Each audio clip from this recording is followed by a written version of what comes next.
Thank you. So we'll bring the meeting back to order. I thank my vice chair for taking over while I had to step out of the meeting. I believe we are on H26 and 30 to be heard together, which is the Department of Health and Human Services Director's Office. Do we have the presenters for H26, H30? Good afternoon. Good afternoon. Good afternoon, Chair and members of the committee. My name is Dawn Yowie. I'm a clinical program planner with the Department of Health and Human Services Director's Office, assisting with the management of the Fund for Resilient Nevada, the state's portion of the opioid recoveries. Today, we're asking to move $474,590 from reserves to our Category 10 for projects. We are planning to transfer these dollars to the Division of Healthcare, Financing, and Policy as match in order to develop a waiver which covers a set of services 90 days pre-release through Medicaid for incarcerated populations. Treatment for incarcerated populations is an approved core strategy within the opioid settlements. Access to medication for opioid use disorder and other treatment interventions within the jails and prisons is very limited or inconsistent, and individuals transitioning from incarceration to the community have limited access to treatment or care management in the community. Progress has been made through drug treatment courts and similar interventions, but more work is needed to provide treatment both in criminal justice settings and during transition so that people can recover from opioid use disorders and maintain their recovery in the community. There are several gaps in treatment in the criminal justice system, including public support for treatment and prevention services for individuals reintegrating into community post-incarceration, as well as access to medication for opioid use disorder and other treatment interventions within jails and prisons.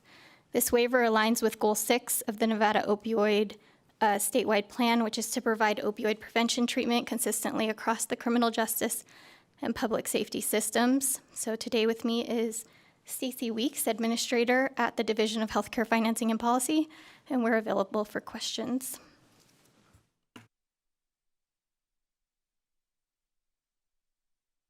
I know that we do have a few questions, but I have one myself. Would Nevada be the only state that's asked for this waiver, or how many other states have received this waiver?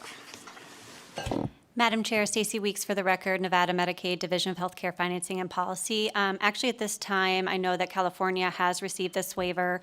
There are about a dozen other states in the pipeline seeking this authority. We would be behind those states. I know that CMS right now currently has a backlog on reviewing their 1115 waivers. So our goal would be obviously to submit this waiver and hope that once they get through the other 12, then maybe approving ours won't take as long, because maybe by then they'll know exactly what they're looking for. Thank you.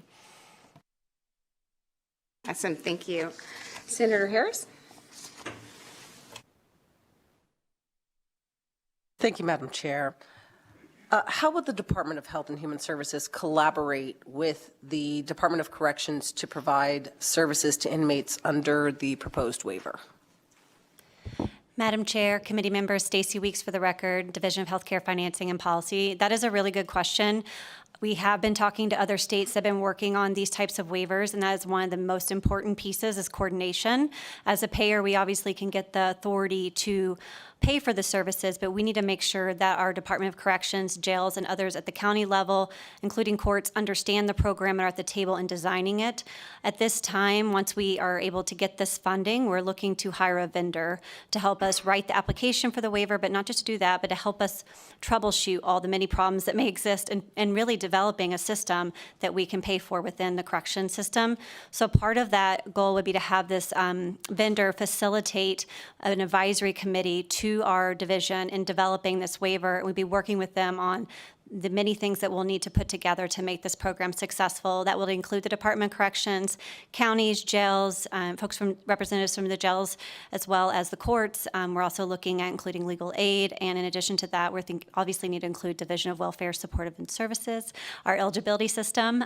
We want to make sure that they're at the table because, folks need to make sure they're enrolled and flagged so we can pay for their services. So it's a pretty big lift, and we think it's going to take about a year, to be honest with you, because it's going to be a lot of collaboration with a lot of parties. Thank you.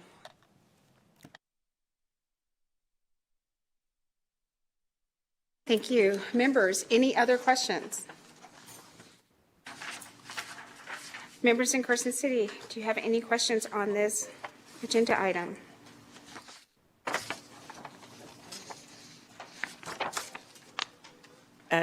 Chair, I've got questions about agenda item 30. So I didn't know if we were also doing this at the same time or if there was a division between the two. We're doing them at the same time. You can go ahead and ask your questions for that one as well. Thank you, Chair. So my questions have to do with the reclassification that is being referred to under Section 30. If these were to be approved, would the department have enough DPS officers, positions to appropriately manage the projected offender supervision caseload, as was kind of discussed earlier? Madam Chair, Committee Member Stacy Weeks for the record, Division of Healthcare Financing and Policy. I can't speak to I think that you're talking about the Department of Corrections. Yeah, sorry. My apologies. I don't know if they're here in the room and might want to speak to that. Assemblywoman Anderson, I think your question will be better later on the agenda. Thank you so much. No problem. Members, any other questions on item 26 or 30? Not seeing any, I'll entertain a motion. Madam Chair, I'd so move to approve items H 26 and 30. Second. We have a motion and it's been seconded. Any discussion on the motion? Not seeing any here and not seeing anyone on the screen and Carson City. All in favor of the motion, please say aye. Aye. Any opposed? The motion carries. Thank you so much.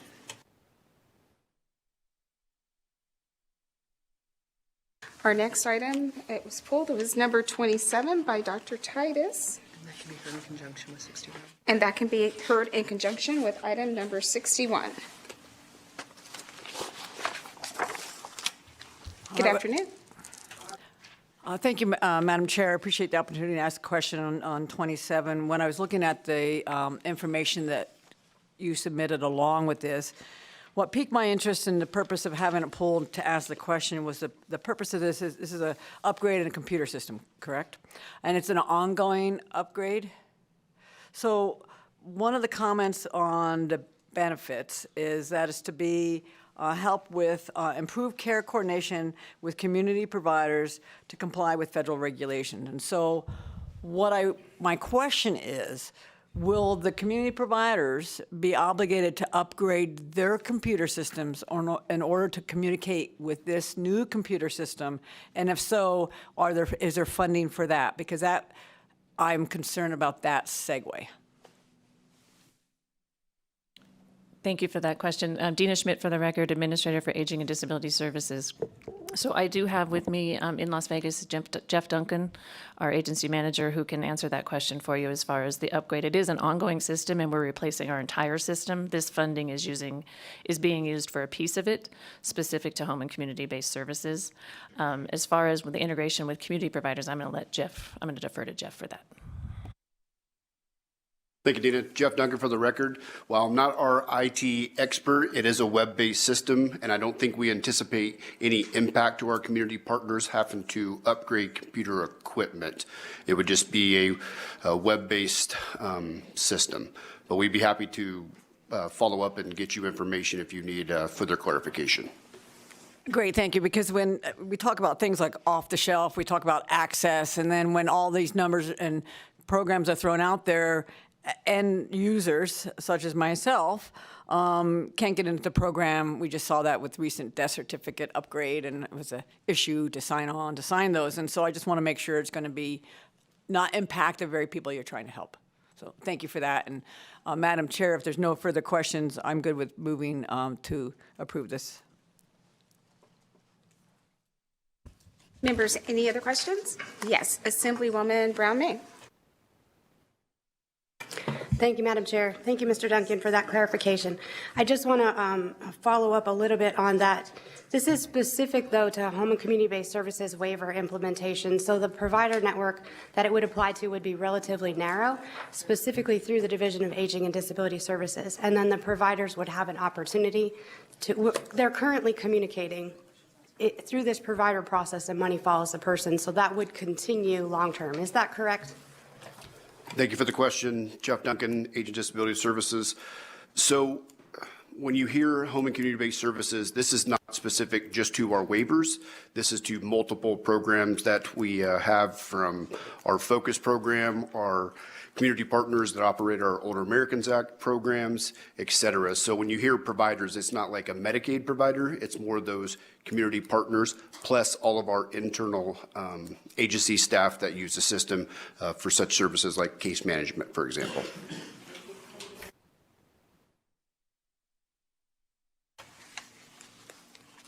Any other questions on 27 and 61? All right, not seeing any. And we have a motion to approve. Can I get a second? Second. Senator Titus made the motion? Yes. Seeing no other discussion, all in favor of the motion, please say aye. Aye. Any opposed? The motion carries. Thank you.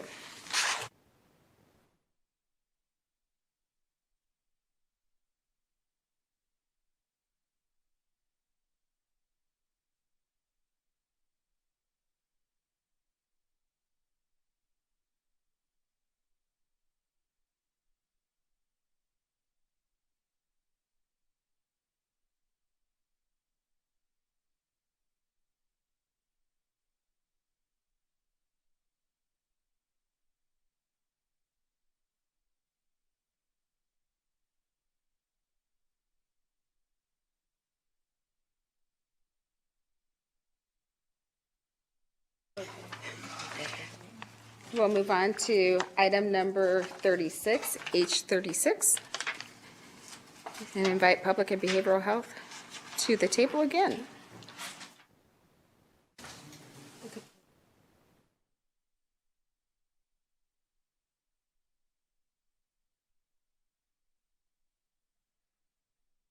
Good afternoon. Good afternoon. Thank you, Madam Chair, members of the committee. For the record, Andrea Rivers, Agency Manager, Division of Public and Behavioral Health.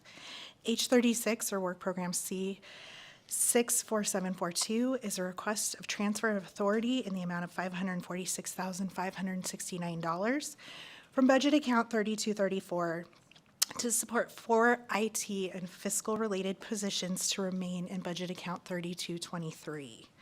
Upon review of these 4 positions and their tasks and workload, they support the entire division in strengthening the division's infrastructure and are more appropriate in the larger agency administrative budget of 3223. Also, with these positions remaining in budget 3223, it allows DPBH to maintain the positions in overhead costs and will allow the support of indirect should the federal grant funding end. I'm happy to entertain any questions the committee may have.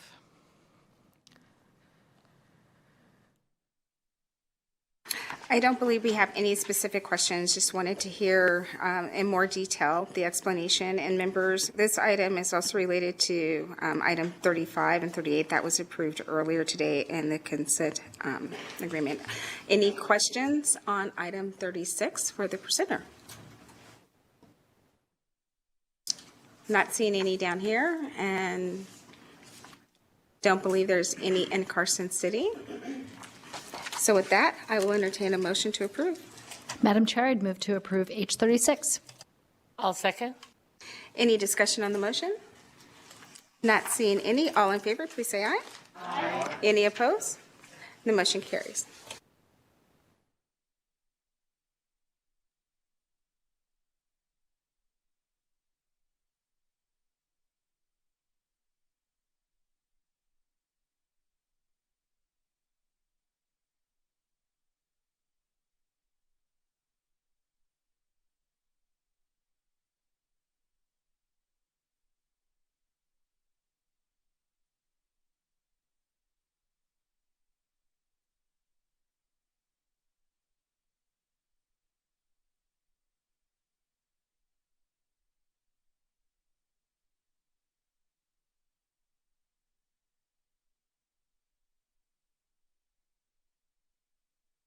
Item 44 would be the next one on our agenda, but that was pulled by Senator Neal, and she had to step out. And I don't believe any other member has a question on that agenda item. Not seeing anyone here in Las Vegas with a question on that agenda item. Is there anyone in Carson City that has a question on item number 44? It was training and rehabilitation, vocational rehabilitation division. All right.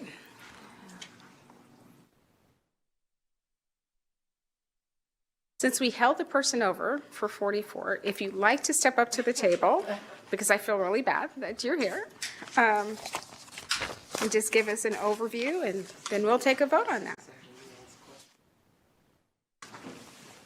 Good afternoon. Good afternoon, Madam Chair. My name is Droz Nellis. I'm the administrator of the Rehabilitation Division with DETR.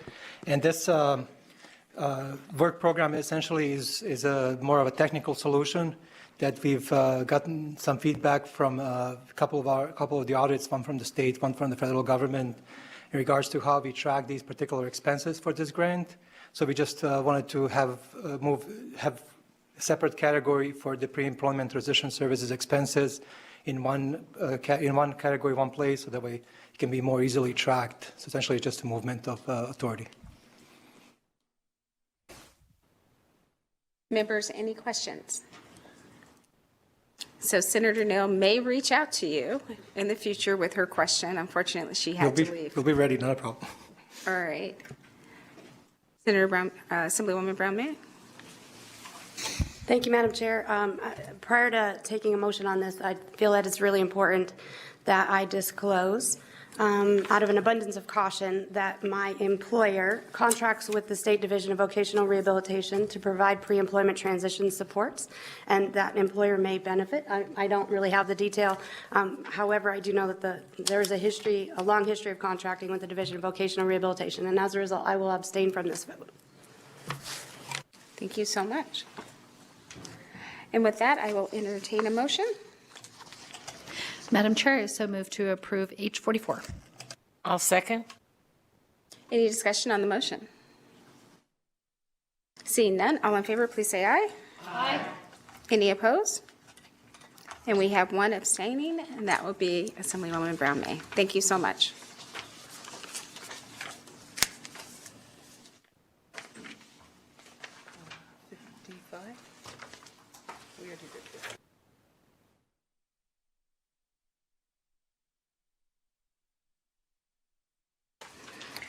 The next item was pulled by Senator Titus, and that's item 55, in the Department of Wildlife Game Management. If you are in the building, I invite you to the witness table.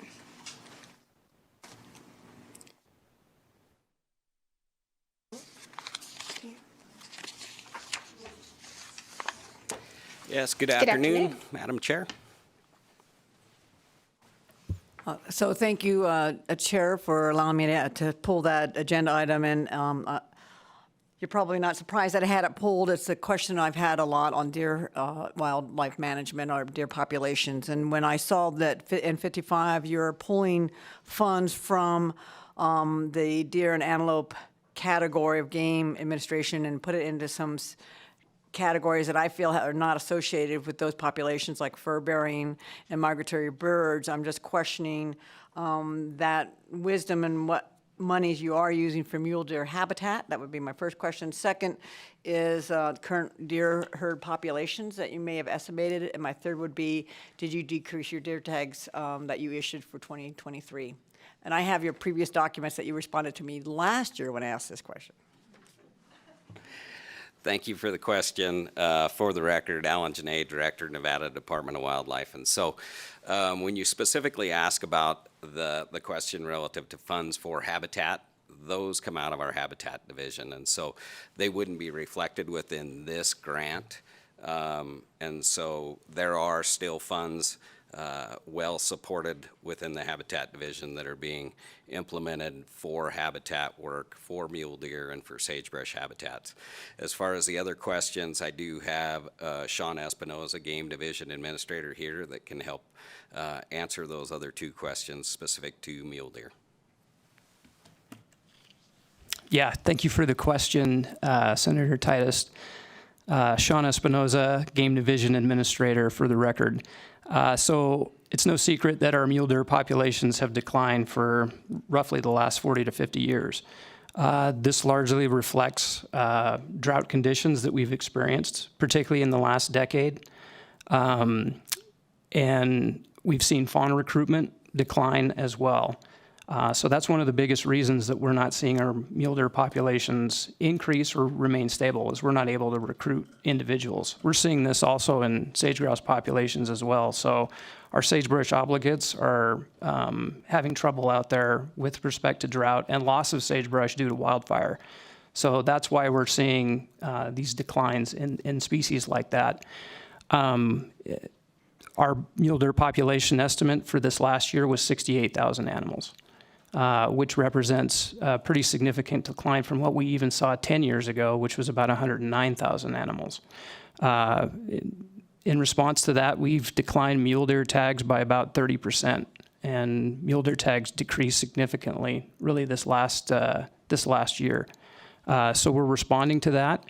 One of the things that, as I mentioned, that drought situation that we've had, that was followed by a winter last year where we saw well over 200% average snowpack in the state. This particularly impacted our Area 10 herd, which is our largest population in the state. So that's where we experienced most of the trouble. Area 6 and Area 7 were our second and third largest populations. We didn't quite see that effect in that part of the state. And then in the central part of the state, it was fairly stable, and we didn't see those declines like we saw in northeastern Nevada. So I have some previous numbers, and thank you for that you had given me, or all of us, and that in 2022, the deer population was 78,000. And prior to that, it was an average of 94,000. And you're telling me now that this last count, it's down to 68,000? That's correct. And then you also had previously given me the number of deer tags that were issued, and the average was 18,615. In 2022, you issued 15,177. What was the amount that you issued this year? I believe we're down to around 9,000 tags that were issued. Wow, okay. And with the expectation of fulfillment, is it usually 50%? Is that what you're averaging on the deer tags issued? Average success rate. Actually, we averaged 35% success rate last year. Okay. And then my final question then is the impact. You mentioned drought. You always hear, well, fires and drought, but are you doing any studies with the impact of the wild horses on the water resources in the springs? And if you so, do you have data on that you would share with us? Thank you for the question, Senator Titus. For the record, Sean Espinoza, Game Division Administrator. We are working on that. I don't have any results for you at the moment, but we have Dr. David Stoner out of Utah State University working on that. He's been able to provide the Wildlife Commission with some preliminary results. I don't have those with me right now, but we'd be happy to share those with you. And we've also had some results of the effects of wild horses on our sage-grouse population. So I'd be happy to share those with you as well. Right, and that's the broader question, and the more important question, I think, is the impact of our sage-grouse, and not just our deer population, but, avoiding the endangered species list and making sure that whatever we're doing, we think not just about one species of animal, but how the whole environment's affected by that. And so just hoping that you as a department are staying in front of that. And so I thank you for answering my questions, and there will be more. And Madam Chair, I have no further questions, and would move to approve if there's no other questions.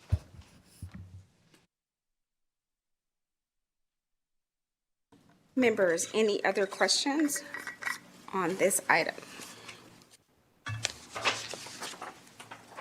Not seeing any, then I'll accept the motion to approve made by Senator Titus. Second. Any discussion on the motion? Not seeing any. All in favor, please say aye. Aye. Any opposed? Motion carries.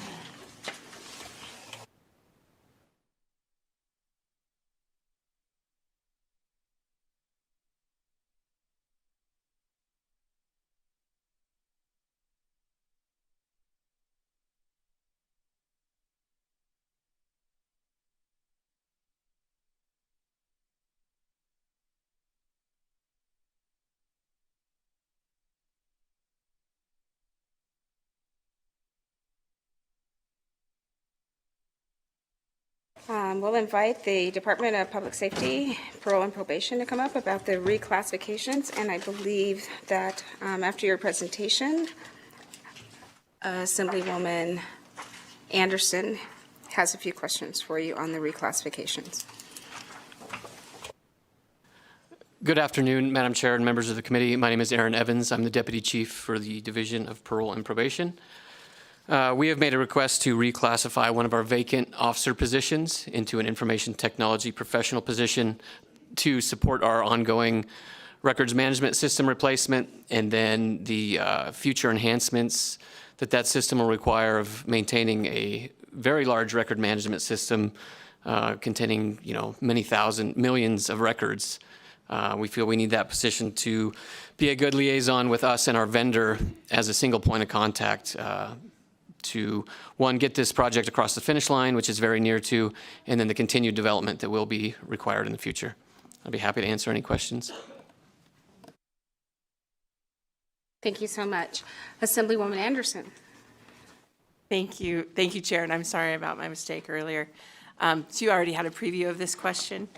But I think actually I'm going to start with the second one, with the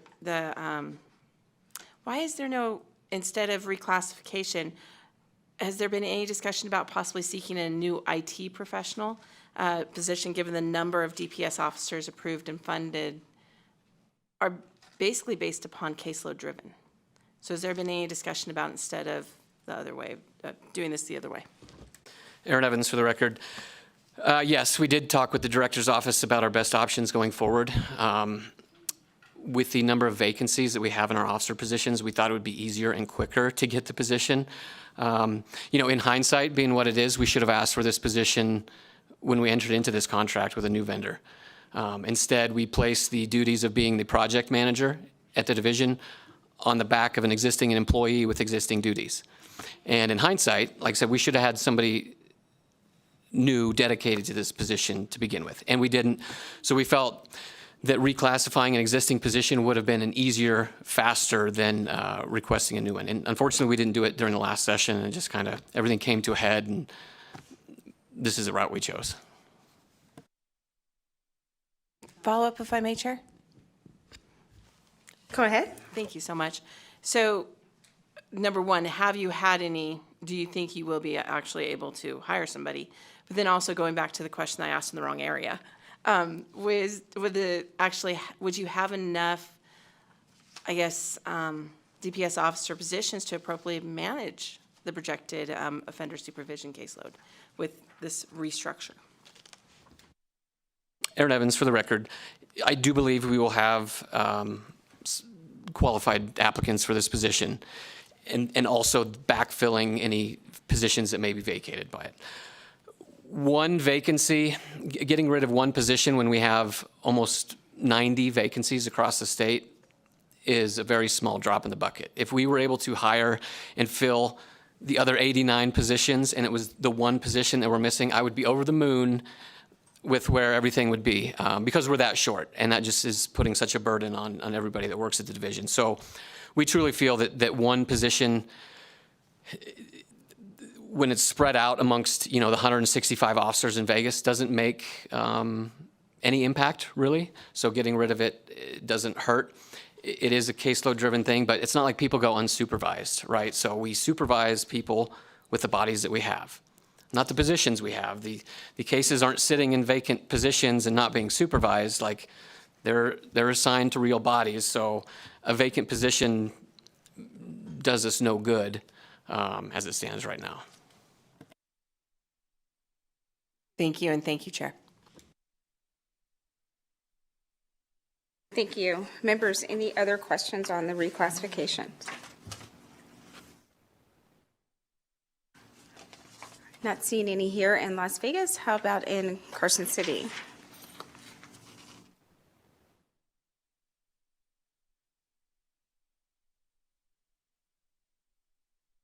Not seeing any in Carson City. So with that, I will entertain a motion to approve. I'd like Madam to Chair, so moved.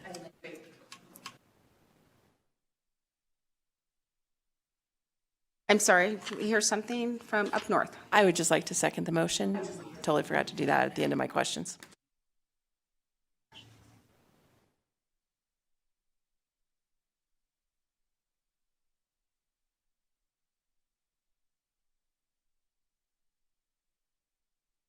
We've had it moved and second. Any discussion on the motion?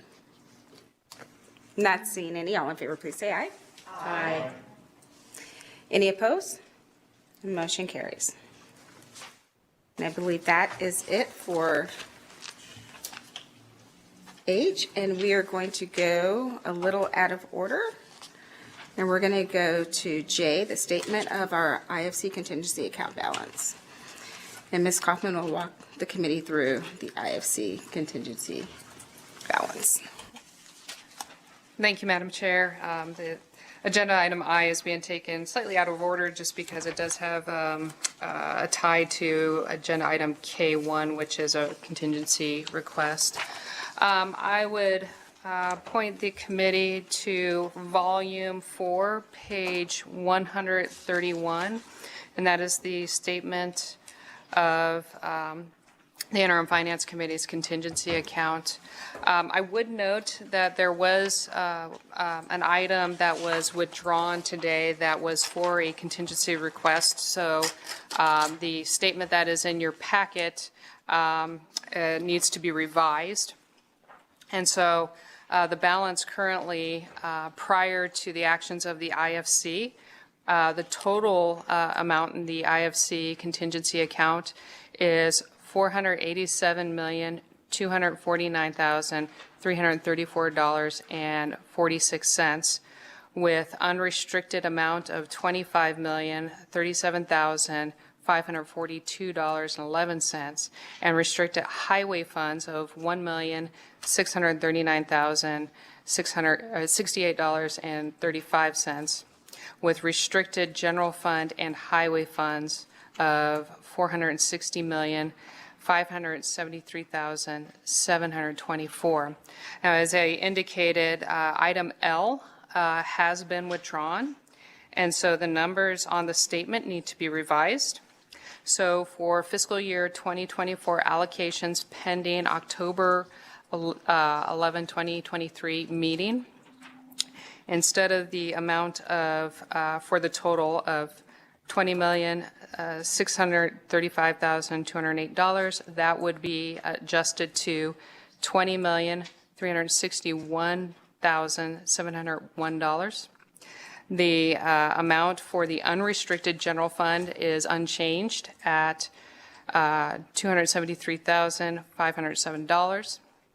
And the amount that is identified for restricted general fund and highway fund is adjusted from $20,361,701 to $19,905,000.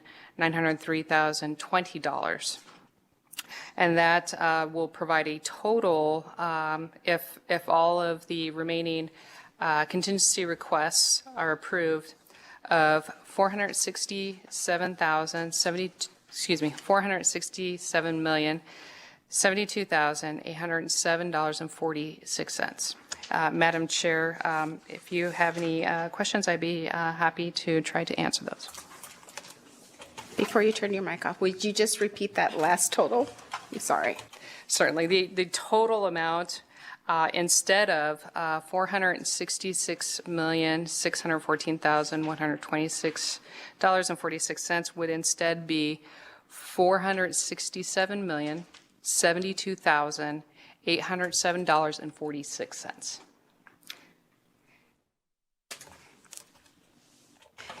Thank you. Members, any questions about the IFC contingency account?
Still staying out of order just a little bit, we're going to go to item O on our agenda.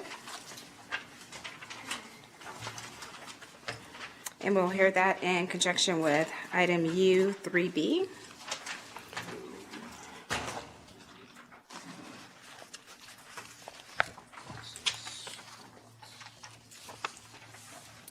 Good afternoon, Madam Chair, members of the committee. It's a pleasure to be with you this afternoon. For the record, my name is Dr. David Jensen. I'm the superintendent of Humboldt County School District, and it's my pleasure to be here with you today in regards to Senate Bill 231 and advocating on behalf of our teachers and educational support staff.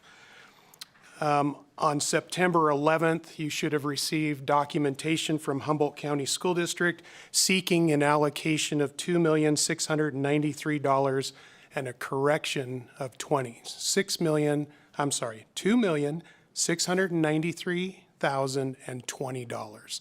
I omitted the original $20. That's thanks to these chubby fingers.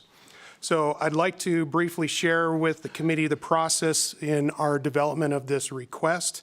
As SB 231 was being heard through the legislative process, we had entered into negotiations with our bargaining groups, the HCEA, which is the Humboldt County Education Association, and HCSSO, which is the Humboldt County Support Staff Organization. We ratified the contract with the HCEA at the board level on June 27th, 2023, providing 7.875% increase in year one, with 1.875% to cover the employee's portion of PERS, and a 6% increase on the base. For FY25, we provided a 4% increase on the base for an overall net increase on the base of 10%. With the Humboldt County Support Staff Organization, we ratified their contract at the board level on August 8th, 2023. For FY24, we provided 11.875% with 1.875% to cover the employee portion of PERS and 10% to the base. And in year two, or FY25, 0% on the base for a net increase of 10%. Based on our August 1 census data on employees, the allocation of $2,693,020 was then applied into a formula in which we identified 3.2% in year one and 4.8% in year two. The applied formulas are included in the handouts that you should have received, omitting names. And certified is the first, and the first column represents FY24, the second column FY25.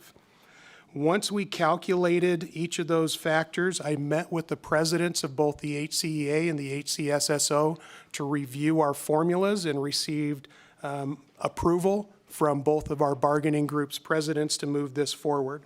It was then heard at the Board of Trustees level on September 12th. As calculations are based on current staffing, the figures that we submitted for August 1st, it is likely to change. In particular, amongst our classified personnel, we see some rotation throughout the year. As we conclude this school year, any remaining funds will then be recalculated with our new staffing for FY25, and any adjustment either up or down would then be noted and reported back to the legislature for the August reporting for both 24 and 25. Understanding the urgency of our legislators to increase compensation for our staff members, Humboldt County School District is prepared with the IFC approval to apply these funds effective on October 19th for our certified staff members and October 25th for our classified staff members. And with that, I'll open it up for any questions that you may have. Thank you so much for the presentation. I know we do have a few questions. Senator Dondero Loop. Good afternoon, and thank you, Dr. Jensen, for staying with us here. Can you explain the factors that would cause Humboldt County School District to adjust its planned raises using those Senate Bill 231 funds? Thank you. For the record, Dave Jensen, Dr. Jensen, through the chairwoman to Senator Dondero Loop. As I noted, we do see turnover in our staffing pattern throughout the year, primarily in our classified staff. And so we would make adjustments to the calculations based upon where our employees fall on the negotiated salary schedules. And then as we begin to plan for fiscal year 25, our staffing would be based upon enrollment and meeting class size reduction targets. And so that should have some minor adjustments either up and down. And so once we know what our staffing patterns look like, we can then apply the remaining funds through that formula and come up with what the allocation would be. One thing I did fail to mention that this might be the appropriate time. When we talk about the 3.2% in year one, it seems kind of odd.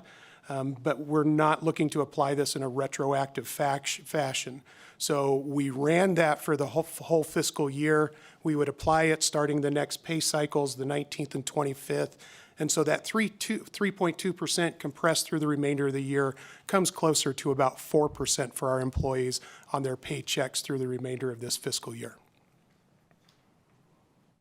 And how many employees are you actually talking about? We have roughly 420 combined, both certified and classified employees.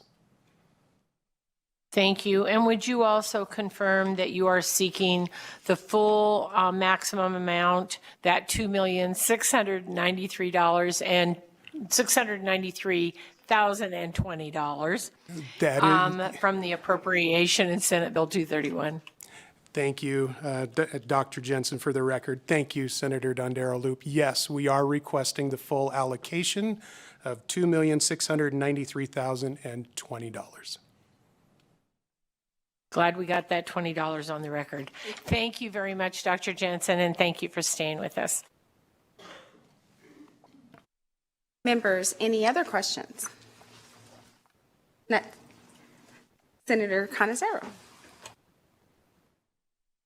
Thank you, Madam Chair. And I think I have more of a very quick statement than a particular question for you.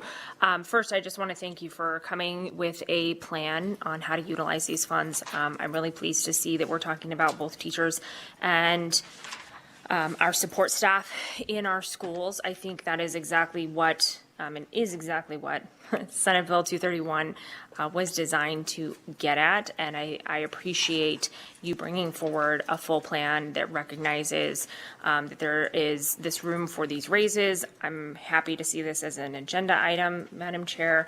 And again, just wanted to thank you for both thinking about teachers and support staff, because this money is designed to the extent that we may be seeing similar items in the future. This money is designed to address both of those needs. I think that testimony was made very clear during the legislative hearings, and I am glad to see that there weren't any complications about bringing this money forward in order to help to do those particular raises for all of these very important folks who support our kids every single day. So I mostly just wanted to say thank you and express my appreciation for how this has come before us today. Thank you, Madam Chair. Thank you. Members, any other questions or comments? Not seeing any here in Las Vegas. How about up in Carson City? Not seeing any hands raised there. So with that, I'll entertain a motion to approve. Madam Chair, I'd move to approve item O and U3B.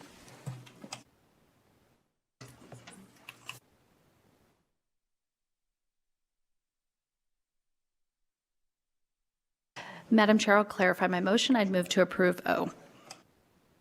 And I will second. We have a motion and a second. Any discussion on the motion? Not seeing any. All in favor, please say aye. Aye. Any opposed? Motion carries. And with that, we'll go back up on our agenda and we'll go to item I, and we'll hear that with item K1. And it's approval of the establishment of an unclassified deputy director's position.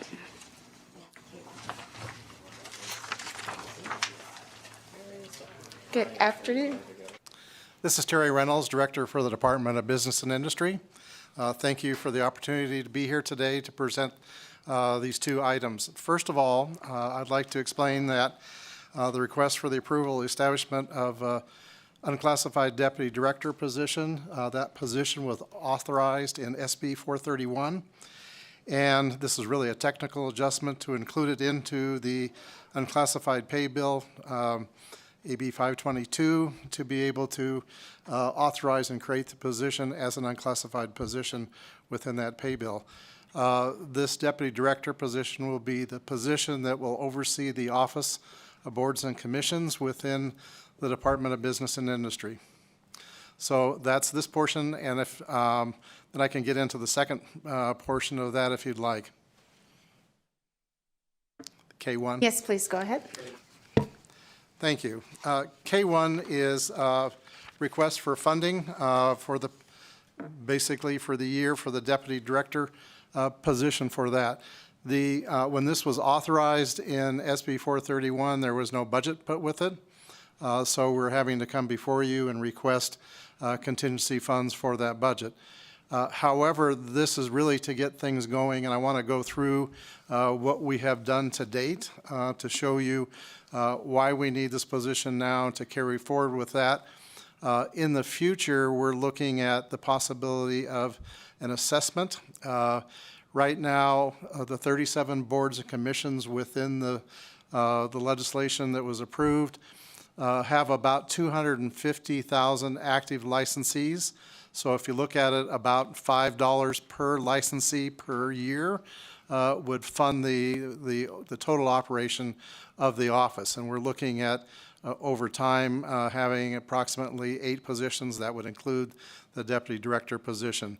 So I have an organizational chart I can go through and show you on how that'll be organized. But we think that that's probably the best way to handle that. Now, as part of that, we're going to go through and establish a working group with the boards and commissions. So we'll put together a working group of approximately 10 to 11 individuals from those different boards and commissions to be able to go through and look at what we need to do to get to where what was authorized and what was indicated that was to be accomplished within SB 431.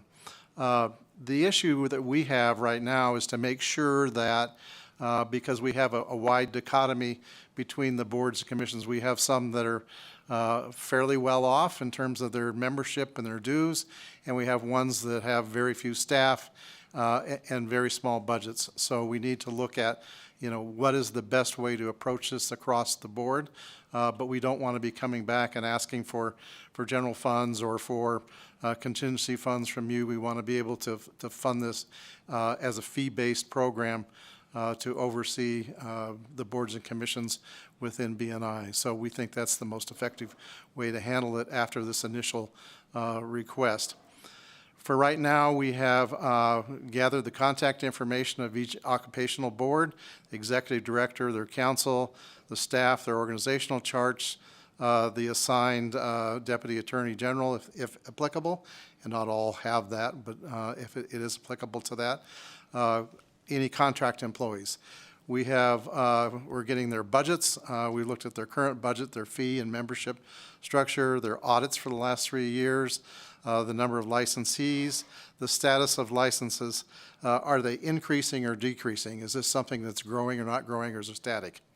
We have been looking at internal controls. In fact, while I was sitting here, received some more internal controls from one of the boards, but looking at policy manual, operations, purchasing, signing, approval authority, personnel policies, asset inventory available for their offices, vehicles, furniture, standard things that you would look at when you look at the oversight of these boards and commissions. Licensing and disciplinary process, internal and external process, investigations and compliance process. We've also met with the Attorney General's office in terms of with their DAGs that are oversight for boards and commissions to talk about some of the issues that they see with licensure and with discipline in the licensure areas. So that's something that was actually called out within the legislation, and we've had some significant discussions with the Attorney General's office on that. We're also looking at websites. We're looking at all their websites and trying to create a common boards and commissions occupational licensing website that has drop downs for each one of the occupational areas. We've looked at several states within the Western United States in terms of how they handle those types of websites and how they handle everything from development of, because a lot of these areas, they need people.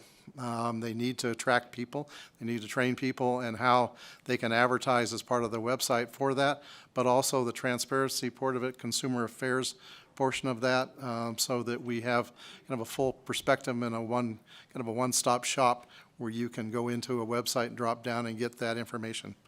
Also, what is the current reporting requirements and special conditions under NRS and NAC. So these are the things that we're looking at now. We would like to hire a deputy director that will go through and start the initial process of working on these with each one of the boards and commissions and form a liaison with them, and then we'll pick up staff as we develop an overall financial process to be able to fund the organizations. The other thing I think that's very important in this is that we come back to the legislature with a report in terms of what we think needs to be done to enhance certain areas within these boards and commissions and occupational licensing. One of those is reciprocity between other states that we need to look at. The area of service personnel.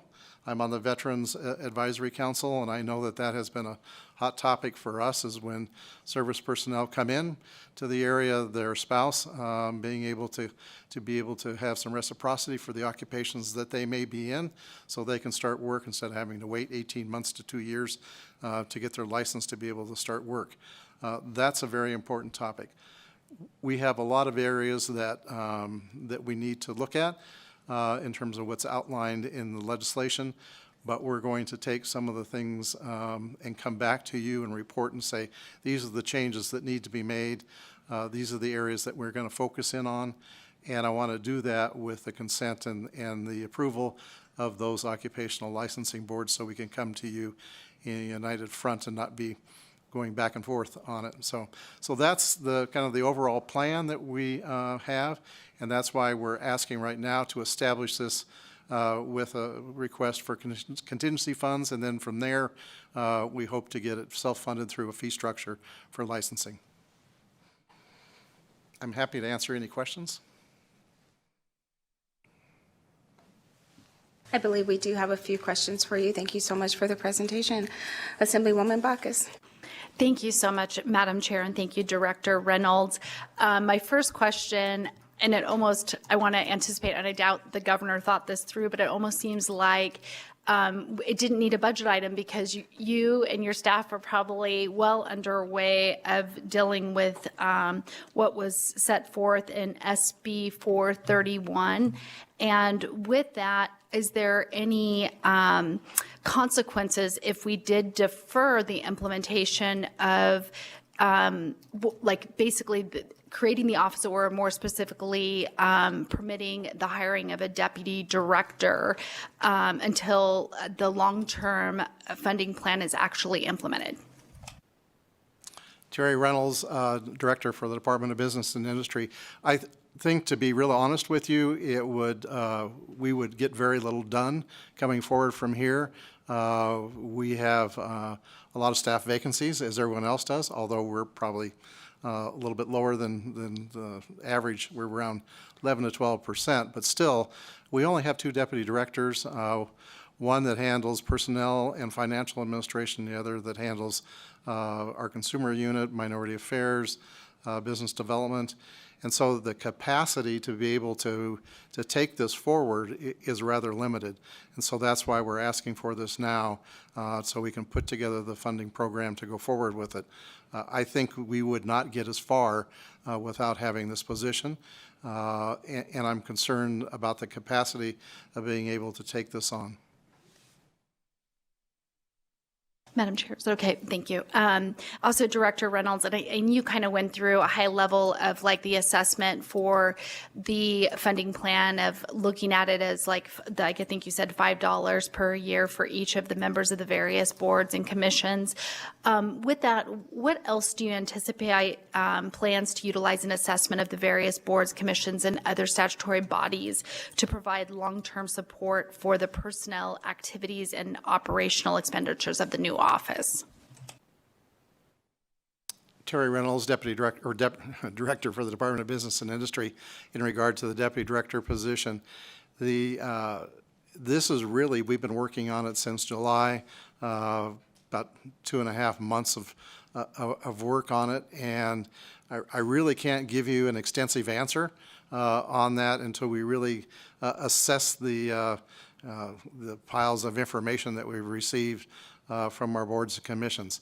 However, I will tell you that we're going to be looking at specific areas. We're looking at how investigations are done on discipline.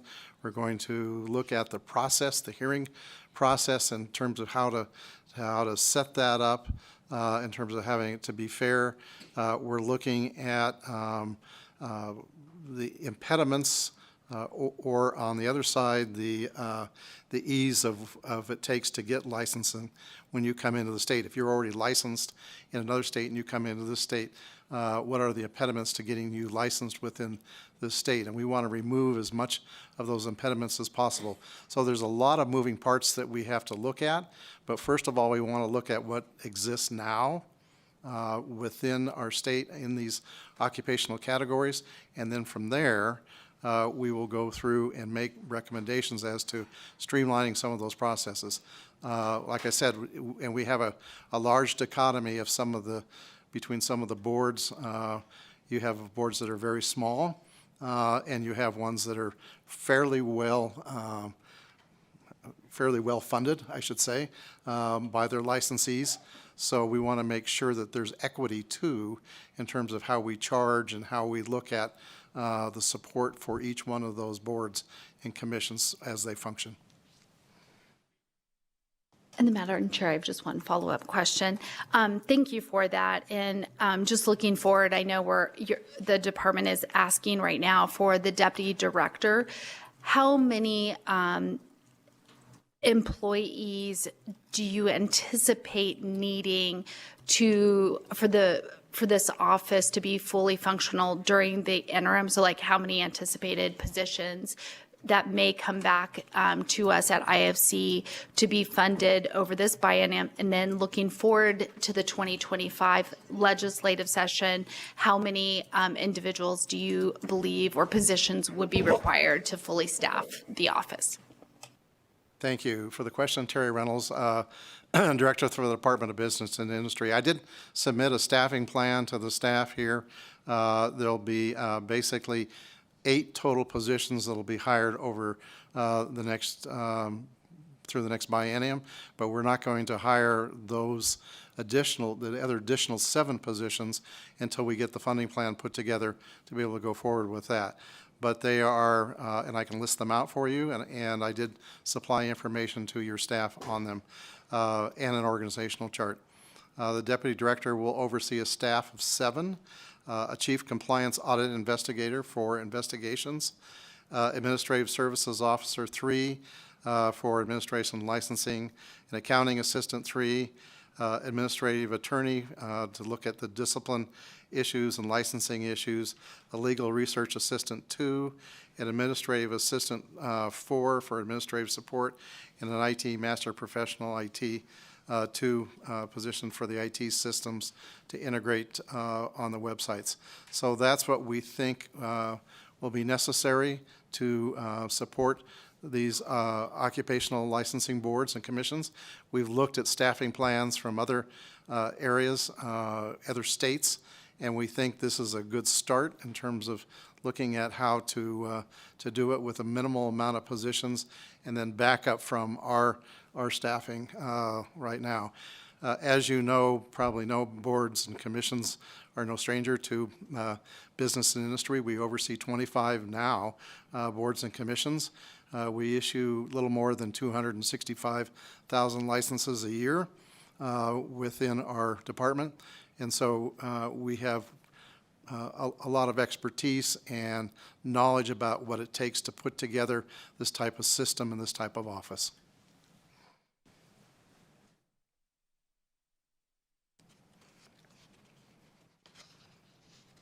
Members, any other questions?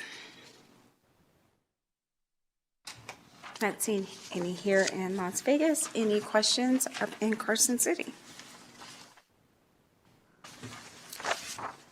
Not seeing any. So with that, Madam Chair, I would move to approve items I and K1. Second. we have a motion and it's been second. Any discussion on the motion? Not seeing any. All in favor, please say aye. Aye. Any opposed? The motion carries. Thank you very much for your consideration. I appreciate your time and your effort today. Thank you.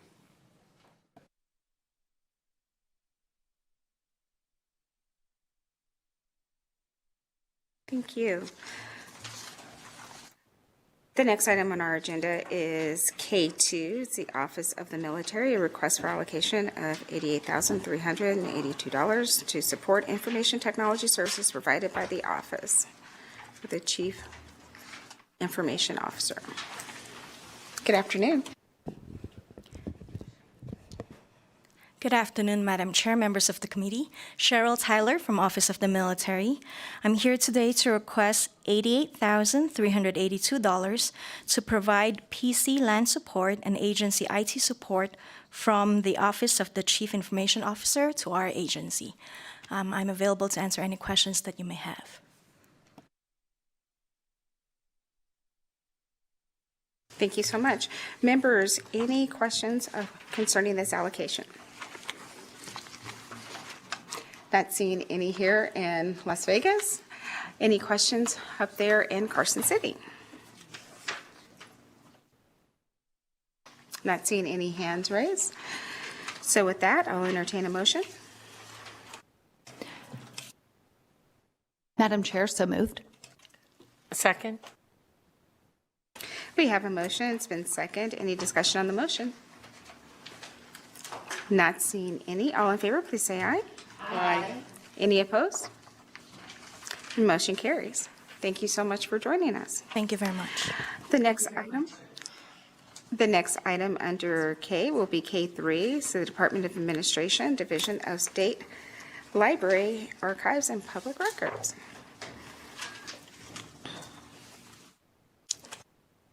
Good afternoon again. Good morning, Daniel Marlowe, Administrator for Administrative Services Division, Department of Administration. Here on behalf of Administrator Strom for Nevada State Library and Archives. This request is for an allocation from IFC contingency for $35,125 to supplement the one-shot appropriation in Assembly Bill 486 to implement the digitization project.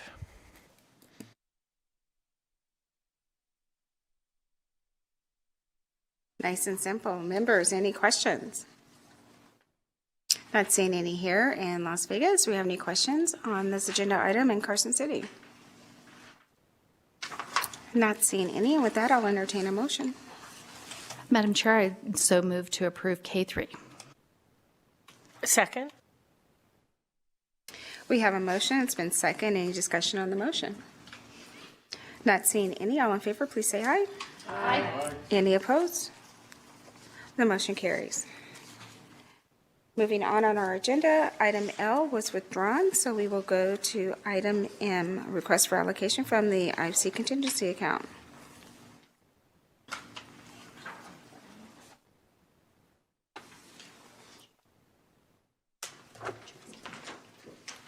Good afternoon.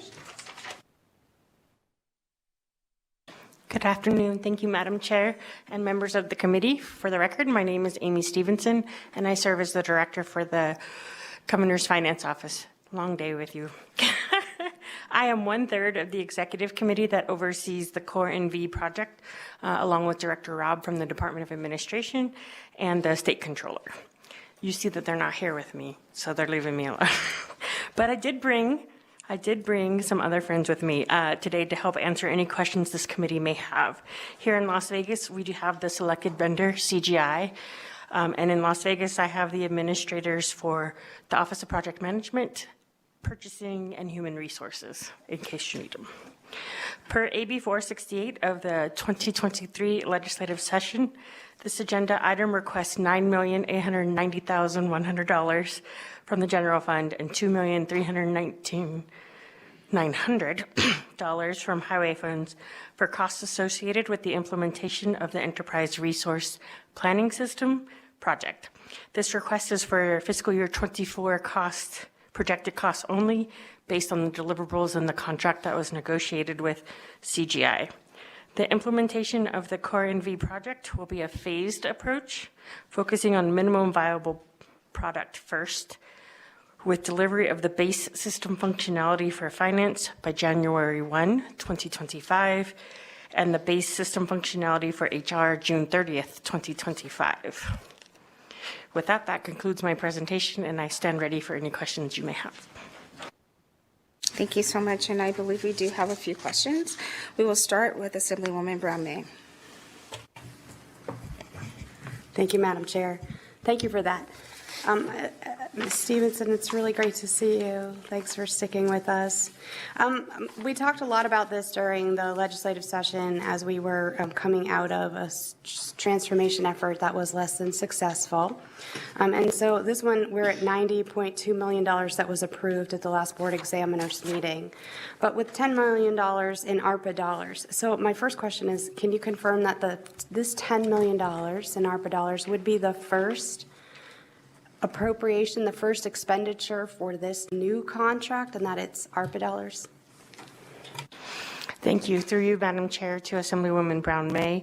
The actual cost for fiscal year 24 is $22,210,000, and so minus the $10 million of ARPA funds is the request that you see before you today. So yes, ARPA funds are being used first. Thank you for that clarification. That's really important. I think that we're using the ARPA dollars before state money, so I appreciate that. Can you talk a little bit about how the Office of Project Management and the Executive Committee are intending to track and monitor the implementation of this new Core NV project? Because the backstory is that we have appropriated large sums of money and then not had good progress made. So how are we going to ensure that that does not happen as we go forward with this new implementation? Thank you, ma'am. Through you, Madam Chair, to Assemblywoman Brown-May, for the first part of your question on how is OPM, I'd like to let Brian Bowles, the Administrator of OPM, answer that, and then I can tell you about the Executive Committee. Thank you. For the record, Brian Bowles, Administrator, Office of Project Management. So to answer your question, ma'am, if I may go through you, Madam Chair, direct to the member.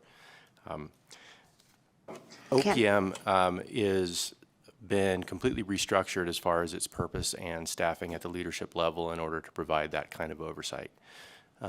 Previously, OPM that was present for the former project was operating as any other kind of state agency with a project management component.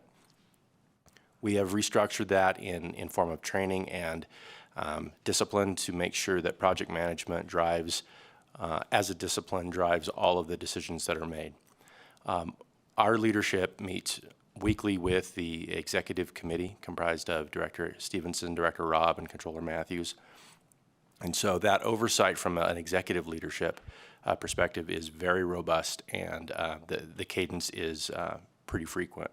They are involved in all of the minutia of the office and expect reporting on our progress on that weekly basis.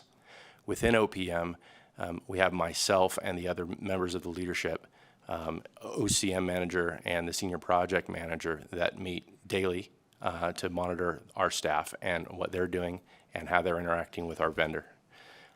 Along with that, a new wrinkle to our staffing mix is bringing on a contract officer to be specifically tasked with watching the deliverables acceptance from the vendor and making sure that that deliverables acceptance process happens swiftly and happens with full fidelity to the requirements of that deliverable. And as you can see in the packet in front of you, per the request of this body and as we believe is best practices, every single dollar that is allocated going towards the vendor is tied directly to a deliverable, which is in stark contrast to how the contract was done before. On top of that, which we consider to be a very robust oversight of our progress, is that we currently have a request for proposal out on the street for an independent verification and validation firm to come on board and watch what we do as we do it and to make a report out directly to the Nevada's Chief Information Officer, Tim Galuzzi. We want to put the eye back into independent verification and validation. And for that reason, we have required that that vendor not report to the project manager or any of the office executives like myself, but to report out on our progress and their view of how the project is going to an outside executive source who can then report that back to the Executive Committee. We believe that that kind of a communication channel will provide that independence necessary for a truly transparent view of this project as it moves forward. And last but not least, we are committed to providing this body with a quarterly report out on what we're doing at the Office of Project Management as Core NV progresses toward its conclusion. Thank you.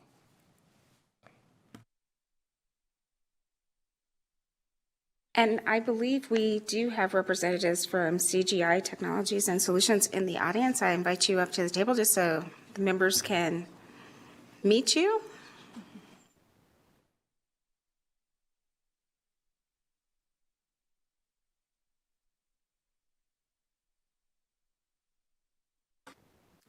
Good afternoon, Greg Hussey with CGI. Good afternoon, Madam Chair. Megan Panson with CGI. Good afternoon.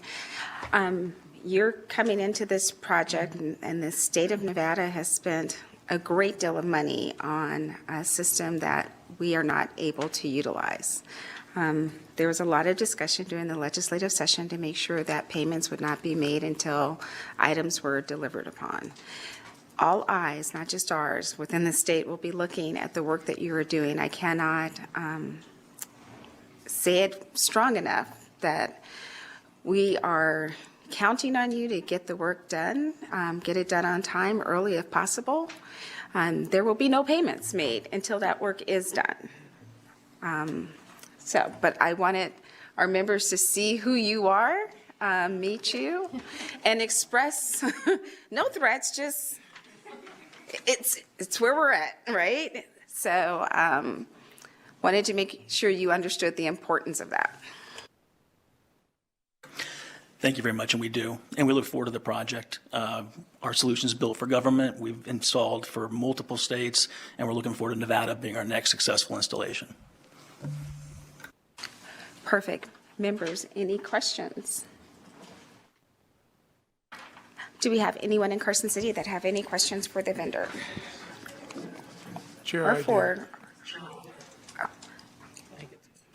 Is that Assemblyman O'Neill? Yes, ma'am. Go ahead. If I may, thank you, Chair. You just mentioned you've deployed in other states. I just got a quick question, maybe 3 parts.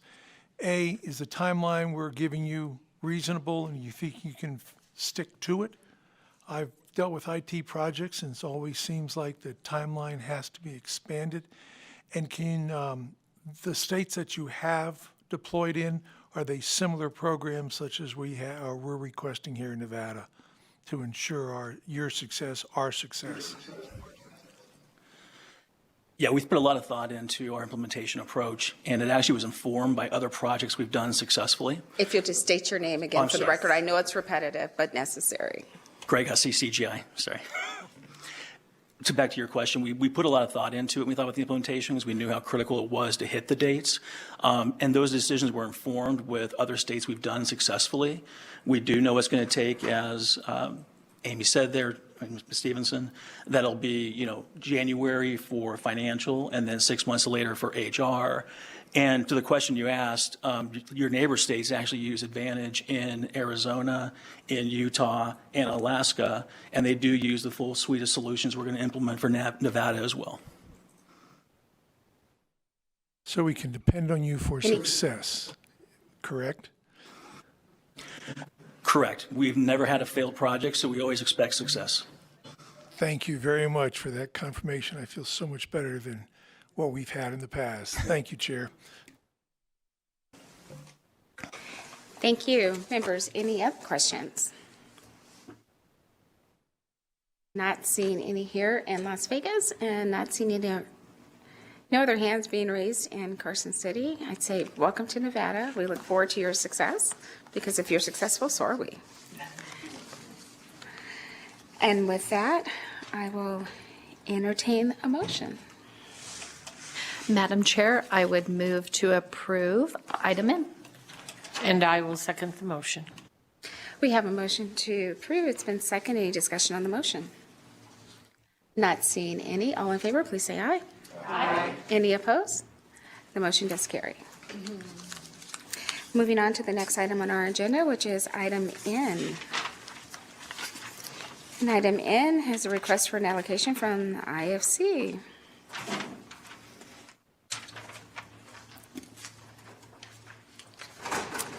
Good afternoon. Good afternoon, Madam Chair and members of the committee. Heather Harmon, for the record, Executive Director of Museum Efforts, the Las Vegas Museum of Art. We are here today to request the full $5 million allocation from the IFC contingency account pursuant to Section 34 of Senate Bill 341 and Section 1.5 of Assembly Bill 525. The Las Vegas Museum of Art will establish an art museum in Las Vegas. Thank you for the opportunity to be with you here today. I'm happy to answer any questions.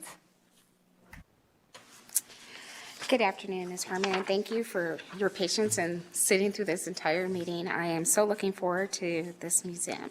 Members, any questions? Not seeing any here in Las Vegas, any in Carson City? Not seeing any. So with that, I'll entertain a motion to approve. Madam Chair, I'd move to approve item N. And I will second. We have a first and a second. Any discussion on the motion? Not seeing any. All in favor, please say aye. Aye. Any opposed? The motion carries. Thank you, Madam Chair and members of the committee. Thank you.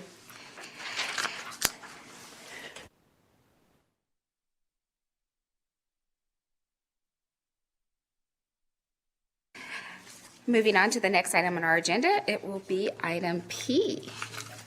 The request to accept, approval to accept grants and gifts.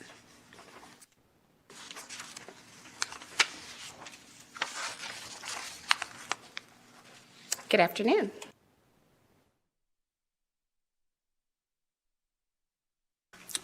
Good afternoon, Chair Monroe Morano, and also members of the Interim Finance Committee. I'm here today to request approval to accept a gift to the Nevada Department of Correction. This gift is a value that's valued at $310,000. It's not cash, it's a value. It's for an installation of a training skills asphalt pad.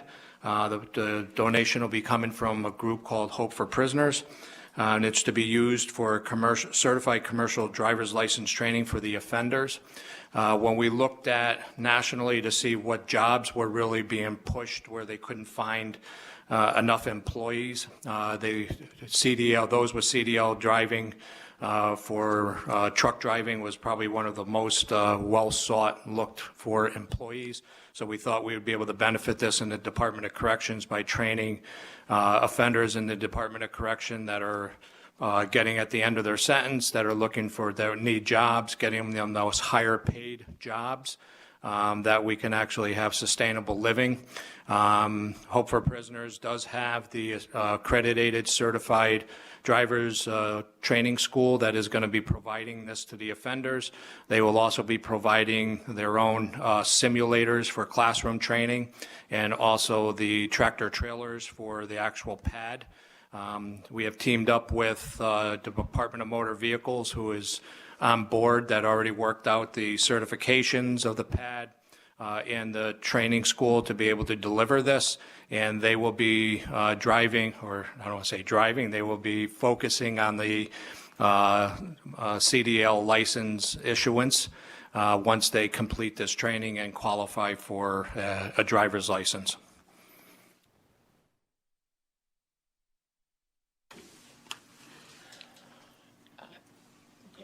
I know we have a few questions. We'll go to Senator Nguyen first.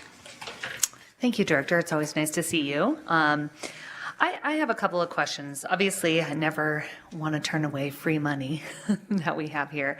But I recently attended a conference about emerging technologies and AI and autonomous vehicles. And I know that we have right now that CDL programs obviously open up a lot of opportunity currently. Is this kind of investing this kind of money into this kind of programming within NDOC, is that going to limit us in the future when we want to make jobs for our incarcerated folks fit the actual jobs that are out there in the community? James Arenda for the record. So what we do in the Department of Corrections, we're always constantly analyzing what jobs are most prevalent. That's why we utilize whether it's DEETR or other organizations to help us focus on what is the job of today that they can't find these employees. So if they get over saturated in CDL commercial driving for truck driving schools, we usually try to focus on something else that we can actually benefit more from it. Doesn't necessarily mean we eliminate it, but we actually try to focus on what is the job market out there telling us that we need to start focusing on. Because if we could if they're not getting them in the community and we can get them for the offenders, that's the best way for us to be able to try to get them successful. In term, our big thing is trying not to get them back into our system, and that's the best way to reduce community victimization is by getting them their jobs that are sustainable, the big jobs, and those that are going to be the higher wages. And I do think that this is a big step in trying to get our mission accomplished. Thank you. I appreciate that. And I know right now that is a thing, but I mean, I've read, and I'm sure everyone else here in this and IFC today has seen a lot of the data about how there is potentially a movement to automate a lot of those truck driving jobs. And so I'm just curious if there are other types of jobs that we're training people to that are not going to be obsolete in 5, 10, or 15 years from now?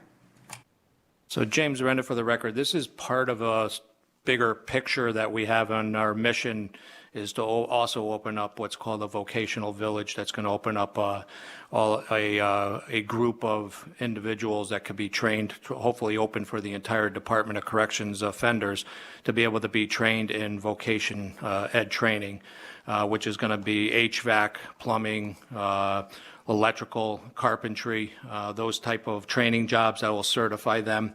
So it's not just a CDL license, only this part of the donation is for the CDL license.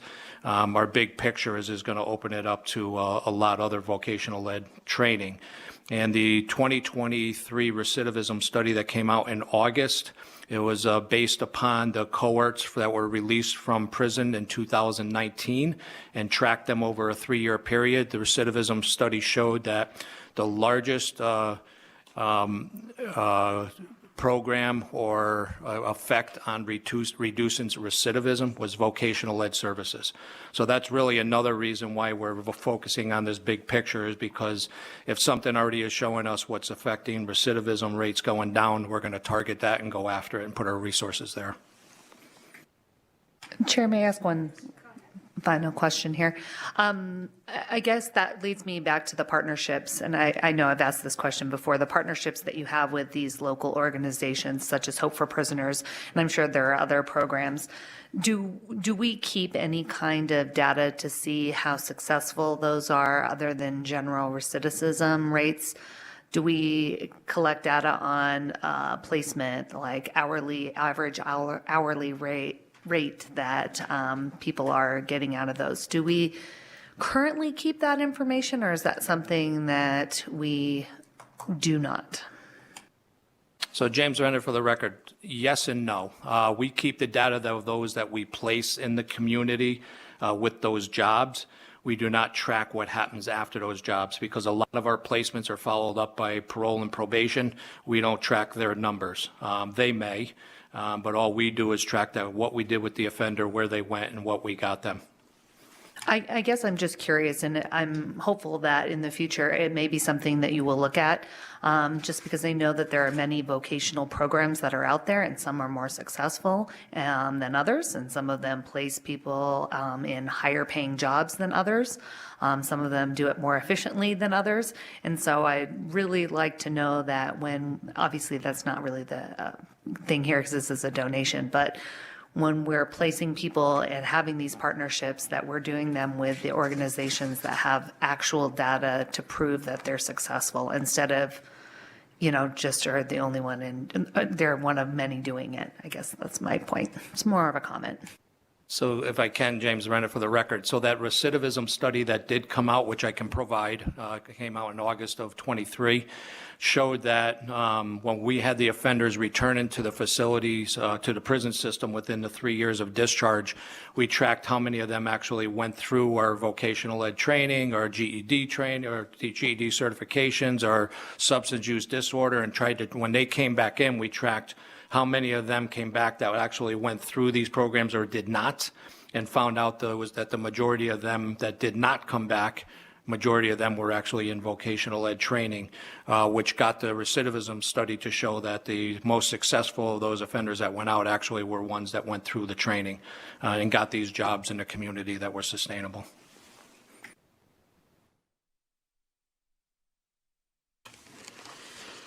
Director, the vacancy rate for corrections officers is still extremely high.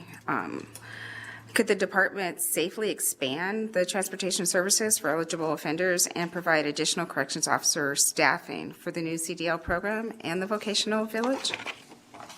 So James Arenda, for the record, right now we haven't developed the entire agency into this, obviously, because we haven't got approval to get this up and running, but we're starting off with just community trustees. Community trustees do not require any supervision by the staff. We just get them to the location and they're on their own. They come back at the end of the day. No different than the ones that we have down in our Casa Grande Transitional Center, where we send them to the Las Vegas Strip. They go to their jobs. We don't supervise them. They come back at the end of the day. So to start off, there is going to be no job, jobs necessary or correctional officers that have to supervise if we use that criteria of community trustees or minimum security. We don't provide it anywhere else. But if you want an answer on the vacancies, we actually are getting very successful, that's why I want to bring this up. It's proud to be able to say that we are decreasing our vacancy rates.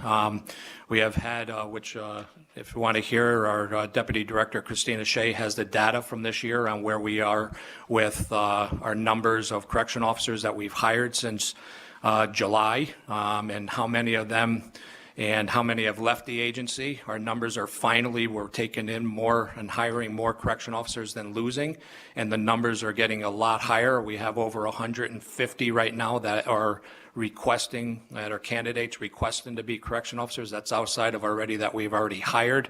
Our numbers are getting better, and they're going to look really great for 2024, which she can explain if you need them to. Yes, please, do share the numbers. Good afternoon. Christina Shea, for the record, Deputy Director of Support Services, Nevada Department of Corrections. I think the most important thing to share really with our efforts is that we executed a new recruitment contract with an organization called All Star Recruitment.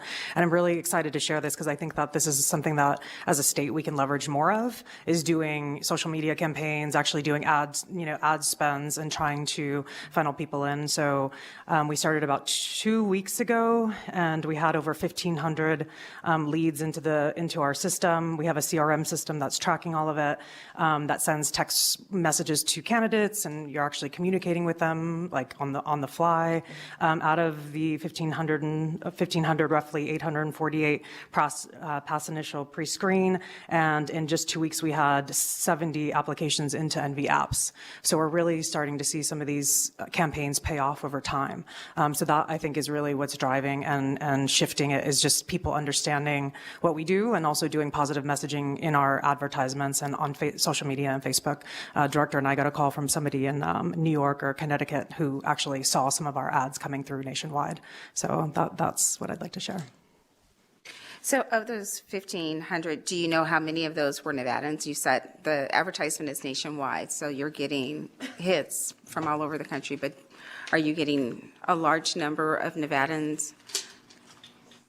Yeah, Christina Shea, for the record, that's a great question, and we should be able to pull the data. Right now, I don't have those numbers, but I can, when I do the reporting to the staff, to the committee, I can include some of that data moving forward.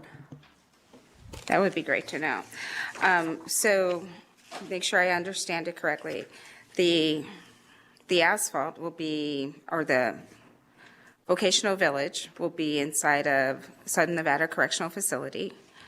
And Hope for Prisoners will be providing all of the staffing. There won't be any correctional staffing in there at all?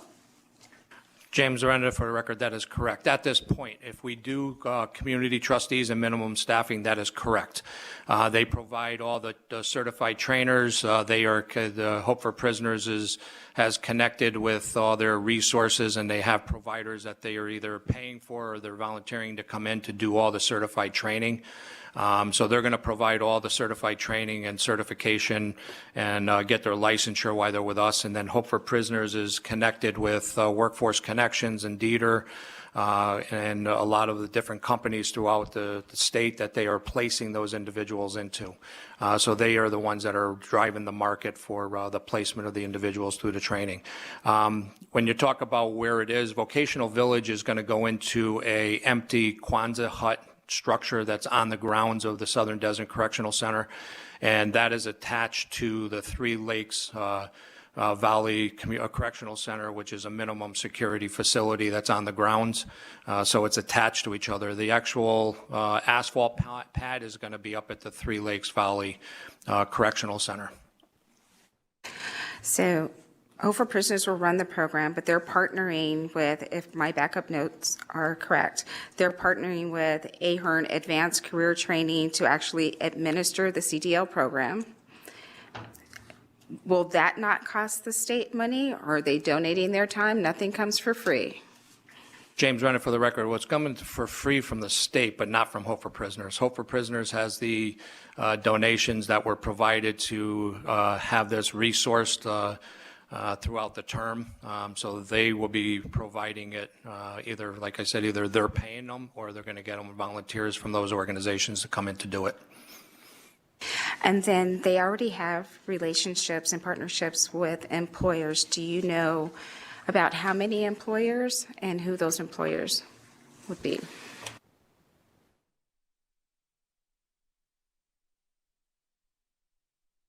So James Renner for the record, I'll give a quick rundown of what they have today. However, these resources that they get, they keep expanding on. But I have the partners already online that are Ahern XTT, AXT, American Eagle Ready Mix, Boulder Landscaping, D&N Delivery Services, FedEx, Footstep Solutions, Get Fresh, Kimball Equipment, May Trucking, Park Pros, Robertson Ready Mix, Sierra Ready Mix, Smitty's Trucking, Star Nursery, Terra Contracting, The Towing Company, True Line, Universal Linen and Laundry, and also Warner Enterprises of now. Thank you for that. So if this item is approved, would there be any future obligations for the state, such as staffing or financial requirements, to continue the CDL program? James Arenda for the record, my goal would be yes. If we expand, what I would love to see, which was in the original plan, is expanding this to the whole state offender population. Right now, if you even look nationally, it's very easy for prison systems to train, certify, get licensed for minimum security offenders because, like I said, it doesn't provide any staffing. My goal would be is to move up because you still have medium and high security offenders being released directly to the community. I would love to be able to expand the services for those offenders so that we're getting those offenders that are higher risk jobs out in the market in our communities because they're still going back there. They're just going out there as jobless. And that's really how it is nationally because it's so easy to do the minimum security. But my goal would be medium and higher security, which would need staffing for support to be able to monitor and secure the areas where they do their training. I have another question, but I'm going to hand it off to Speaker Yeager. Thank you so much, Madam Chair, Director. Great to see you. Just, I guess, a couple of questions, and I just want to make sure I have the concept right because I'm reading in the backup, and we're talking about a 93,000 square foot asphalt pad, and then it talks about a 10-week CDL course, Monday through Friday, 8 to 12, with skills tests and a classroom component. I'm assuming, maybe I shouldn't assume, I'll just ask, is the asphalt pad so they can actually do skills test, like the things you need to do to get a CDL, are they actually going to be in the vehicles testing on the asphalt pad, or is that pad like sort of the structure of the center as a whole that's going to be used for these various programs? So James Renner for the record, there's only a small portion of their actual CDL license accreditation that they need, that it requires the skills pad. All of it's in the classroom, simulators. The skills pad is required by the Department of Motor Vehicle for a certain amount of, I think it's 15 hours per offender, that is required to actually back up to go, whether they go through cones or stopping at cones, but they have to be physically done in a tractor trailer. And that is a secured area that we have provided or will be provided that they will not be able to like drive off the property or drive through a building, and it'll be barrier secured. Thank you, Madam Chair. Thank you for that explanation. I was assuming that was the case, that there has to be an actual driving component, because the simulators, of course, are great, but not like the real thing. So it's good to have that answer. And then the other question I had, you had indicated that I think initially this would be really for, I think, what we consider lower level offenders. But I think to get a CDL, you have to actually have a regular driver's license first. I think a Class C driver's license. Is any of the contemplation here? Does any of this contemplate potentially having transport staff to take inmates to DMV locations if they don't have a Class C license to be able to get that? Because I would see that as, needing resources, right, when you've got to transport out for medical or things like that. Or is the intent to sort of, I don't want to I don't put it lightly, but to pick the easier people first to be able to get this up and running. But at some point, have you thought about the transporting to be able to include more folks? And can the department absorb that with the current staffing? So James Renda, for the record, our goal is to use the lower security right now just because it doesn't require asking for positions. But my purpose is to get higher than that so we can have somebody. Yes, it requires their Class C license first. We've worked out with Department of Motor Vehicle that they will actually have a site on our grounds, our property, that they will be doing the issuance at our property. However, as the individual does get released, especially the higher security, they will probably most likely, because if we go with the higher security, they will have to drive the tractor trailer on the road upon discharge in their training before they can actually get their CDL license. So there's going to be a component of the higher, we could do that with this community trustees and minimum, but the higher security we're going to be waiting. So it'll be a little different structure. That's why I want to get through the easiest part first. And then, Madam Chair, if I could ask one more question, please. So I think we have the basic parameters of the vision of the vocational village, and I'm certainly appreciative that it sounds like Hope for Prisoners is going to provide most of that. I guess my question is, being that this would be a state facility in a state correctional facility, if there were other groups interested doing reentry, doing skills, would they be able to also partner with NDOC and take advantage of this infrastructure to be able to bring additional programs in? So James Renda, for the record, yes, we could. We did already start communications with parole and probation to try to get offenders that have already been released in the community. We have not thought of, we could, but we have not thought of looking at provisions for those that are not under any type of supervision that are in the community, because these companies like Ahern have their schools already in the communities in Las Vegas. They could do them there. But we are looking at those that are already released from parole and probation. On parole and probation. And sorry, Madam Chair, I just wanted to clarify a little bit there. I wasn't so much thinking of people in the community, but just that it sounds like the vision right now, and it makes sense, right? Because the funding is coming from Hope for Prisoners, that they're going to provide the staffing. But if there were another group like a Hope for Prisoners or something that started reentry programs, this isn't just going to be limited to, this isn't just like a Hope for Prisoners facility and exclusive use for them, that it would be available to other groups to the extent that they exist and would like to partner with NDOC and offenders. So James Renda, for the record, we already have them coming. We also have a tractor trailer driving school. If this is successful, up in Carson City is going to be doing the same, or hoping to do the same if I get approval, at the Northern Nevada Correctional Center in Stewart Camp to do tractor trailer driving up in there as well.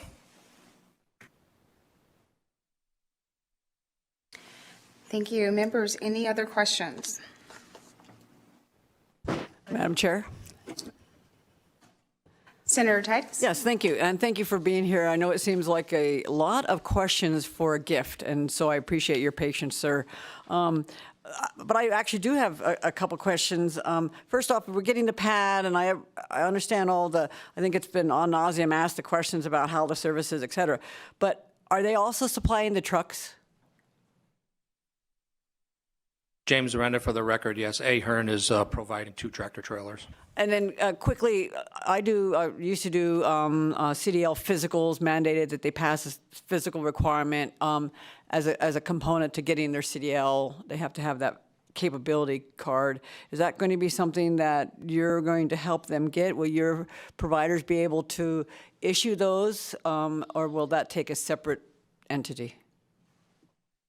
James Renda, for the record, thank you for asking. That is also going to be provided by Hope for Prisoners through their funding sources, as well as the required drug testing that has to be done also. There's a certain requirements that DMV does require, and the physical and the drug testing is part of it, and they are going to be providing those services to us.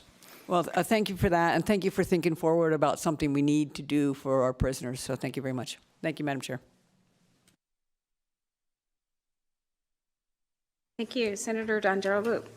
Thank you very much. And I love the idea, and I love the idea that we're educating them in a different way so that they can move forward upon release.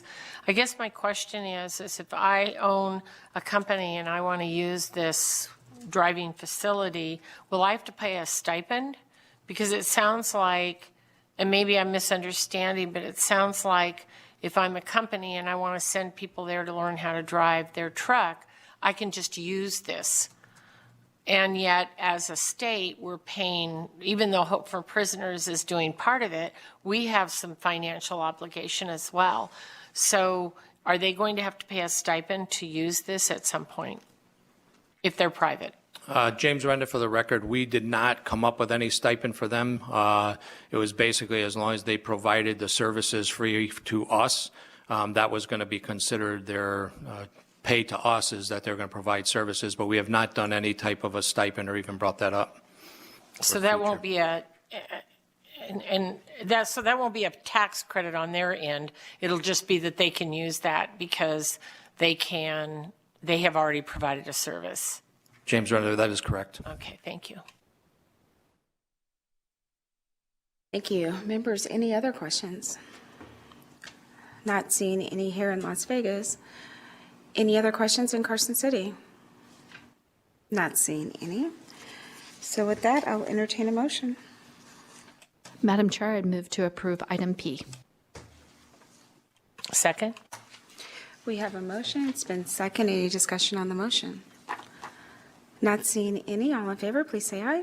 Aye. Any opposed? Motion carries. Thank you. Moving on to the next item on our agenda, we have Q1, request to modify the scope of withdrawal. Q2 and 3.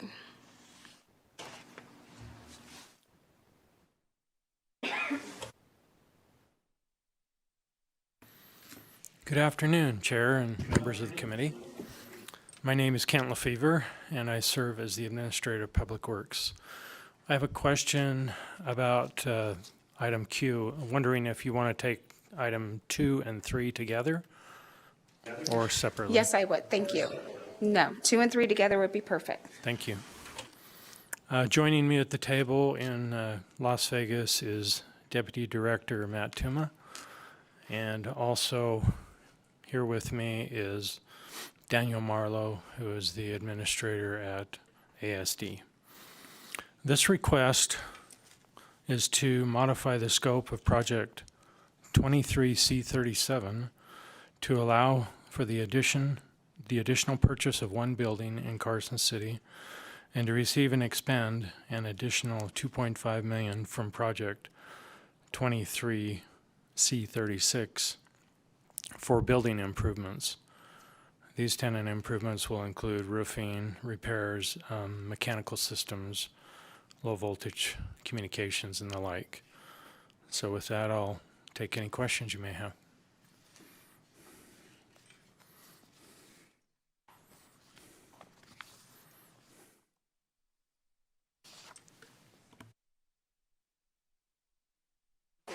We have a few questions. We're going to start with Assemblywoman Gore, though.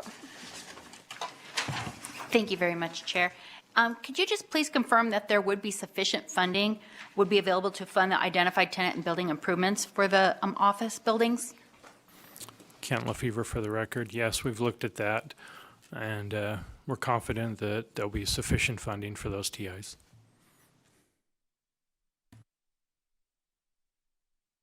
So I have a question with the new building that you'd like to purchase. How is that building going to be used? Matthew Tuma, Deputy Director for the Department of Administration. So as we testified in the legislative session, we lease approximately 700,000 square feet of office space in the Carson City area.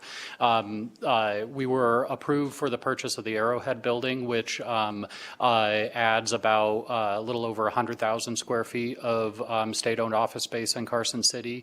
And we were also approved in the CIP for the construction of a new building on the Capitol campus that will add another 100,000 square feet of office space. So we'll still have a significant delta of several 100,000 square feet of office space that we'll be leasing. Our initial plan, well, our long-term plans will be to have state office utilize that space permanently. In the immediate future, we plan on using that space for some swing space where we can make some improvements to some leased facilities as some of our lease terms come up. And so we can improve the office space for not only state-owned office locations, but also for our leased office locations, and work with our landlords on our leased locations to make sure that they're improving those and providing great facilities for our staff to work in.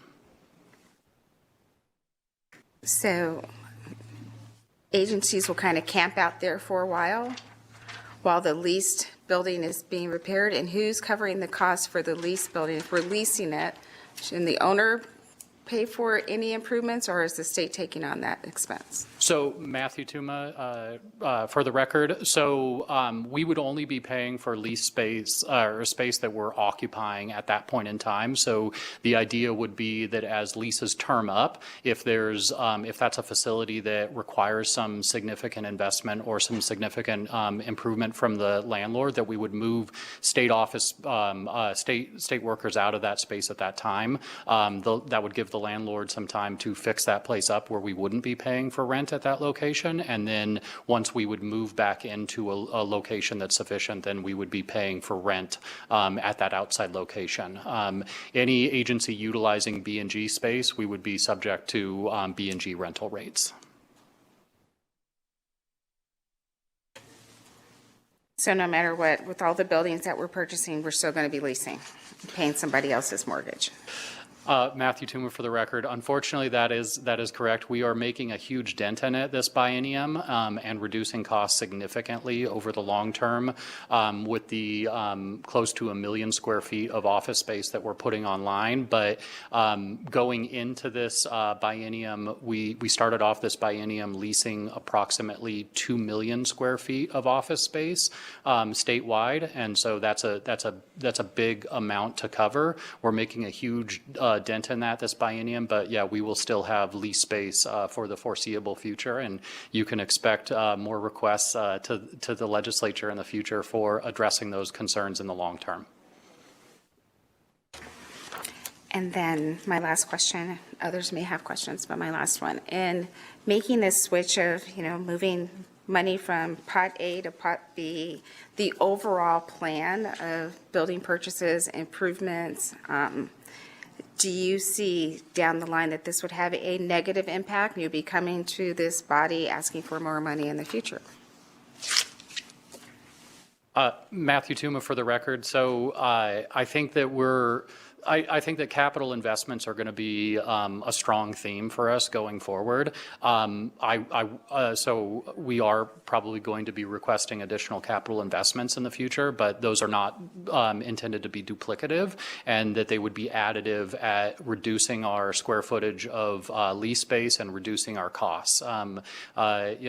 To give you guys some context, we spend, going into this biennium with our 2 million-ish square feet of leased spaces, we as a state are spending roughly 50 million, a little more than 50 million per fiscal year just on outside leases. And a lot of those entities are not based in the state of Nevada. And so those are literally dollars that we're shipping out the door. Folks moving from state-owned or from non-state-owned lease spaces to B&G spaces are seeing those costs go down significantly. So we're not only investing in our own infrastructure, but we're reducing the ongoing operational costs for agencies moving into B&G space, because the B&G rental rate is 94 cents a square foot this biennium. For comparison, there are leases that we're currently in the Las Vegas area that are twice or more than that, more than twice as much. And so we're going to be realizing those savings immediately. So in the long term, our plan is to continue to chip away at that and continue to reduce that and invest in state-owned infrastructure. So I did say that was my last question, but I lied. You said there will be more CIP looking at purchasing. What is the market look like? What does the market look like in Carson City? I know we're leasing space now. Is that because there's not buildings that we can purchase on the market? Matthew Tuma, for the record. So I think we're always looking at what options are available. In Carson City, I know that there are some concerns about having employees concentrated in one location near the Capitol Mall area. And so that's why part of the CIP that was approved in the legislative session included constructing a building and building a new building. And so we're going to be kind of continuing forward with sort of that hybrid model and looking at what is available on the market and what makes sense for the state to purchase, whether it's in Carson City or whether it's in Reno or whether it's in Las Vegas, as well as looking at what the needs of a specific area are. There are some facilities that are not conducive for purchasing. A large project that was approved in the legislative session in Las Vegas is the veterans hospital and care facility, and that's not conducive to go purchase a building that would serve that function. So we're looking at what the best options are and where the state can get the best bang for the buck and reduce our overall sort of non-state-owned spaces.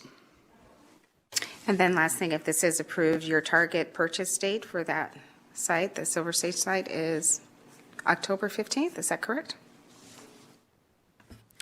Kent Lefevre for the record. The purchase date is scheduled for, the closing date is scheduled for 10/20/18.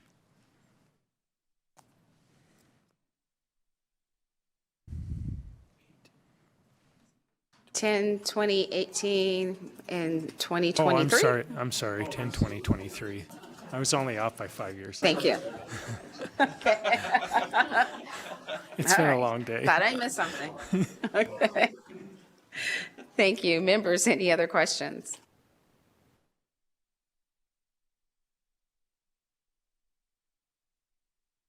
Not seeing any other questions down here in Las Vegas, and not seeing any in Carson City.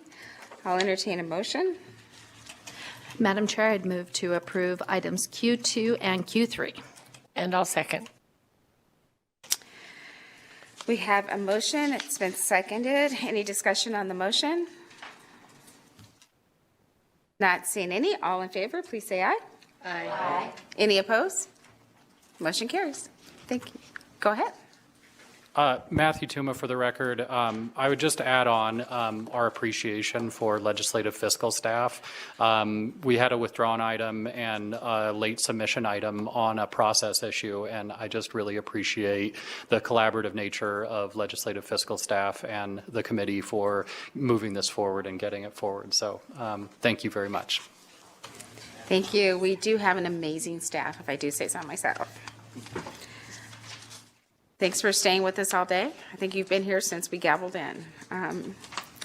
The next item on our agenda is item R, which is a request for transfer from the Interim Finance Committee accounts for foreclosure mediation assistance.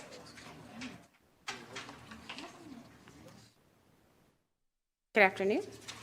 Good afternoon, Chair and Committee. My name is Perry Fagan. I am the President of Home Means Nevada, Inc., and I am also the Interim Deputy Director with Business and Industry, and I'm here today to respectfully request $145,659 from the foreclosure mediation account and the IFC to deposit into the account for Home Means Nevada, Inc.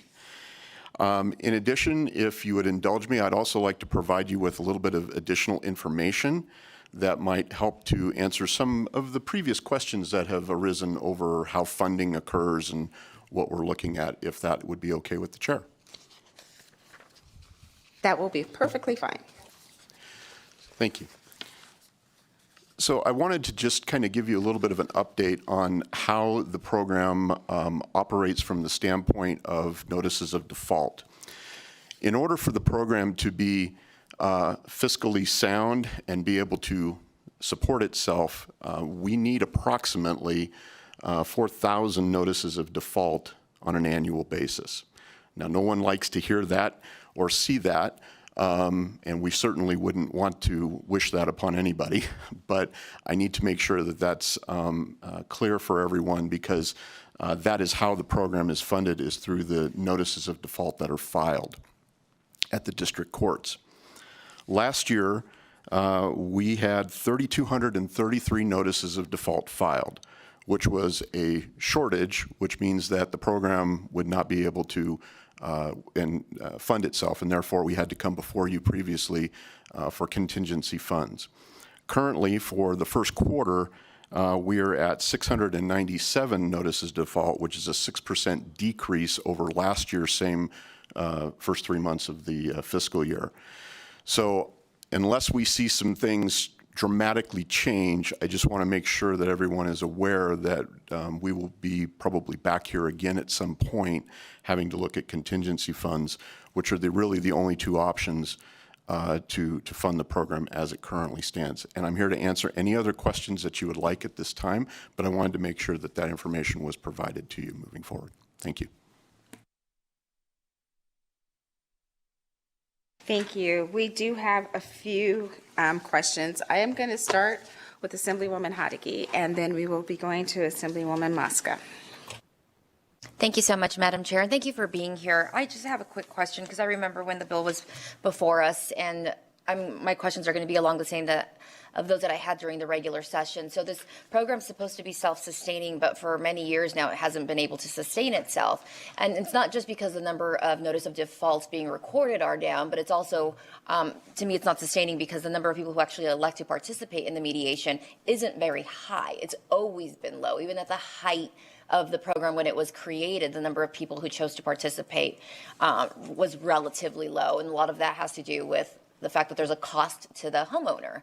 If someone's in a troubled situation where they can't pay their mortgage, they can't come up with $200 to pay for a mediation. And so you said there was about 3,300 notice of defaults filed in the last year, and only about 5%, I think, people elected to go to mediation. Do you know, of those who elected to go to mediation, how many of them were successful in staying or saving their home? And I'm big on home ownership. I'm big on homeowner assistance and homeowner retention. You know, I'm a big advocate. I'm probably the biggest cheerleader for the NAHAC program that we funded with $129 million that I think is probably more beneficial than mediation because it's actually bringing people current if they are in default. I don't see the need for the program anymore. And so can you tell us, I mean, if it's not sustaining itself, the program was created because there was foreclosures in high numbers. There's not foreclosures in high numbers anymore. And the people who are electing to participate in mediation continues to go down. So why the need for the program? Why not just sunset the program? Perry Fagan for the record, and thank you for the question. Yes, that is one of the things that we continue to take a look at. And while I didn't bring the numbers with me from way back from when the program began, I can tell you that the participation rates, to answer your question, are low. I think the highest that we had in participation from the standpoint of the ability for someone to participate with mediation was 16%, and that was back in 2021. Prior to that, the biggest year was 2019 at 12%. From a number standpoint, last year we had roughly 73 in total that went through mediation, and there was no certificate for foreclosure filed. So far this year we've had roughly, and this is an interesting number, but so far this year, no certificates issued. We've had, it's 83 just in the first quarter. So it's been interesting to see kind of how things are changing just a little bit. And while we do know that foreclosures are on the rise nationwide, Nevada is also having high rates as well. Yes, I believe you are correct in that there are some concerns with regard to the program moving forward, yes.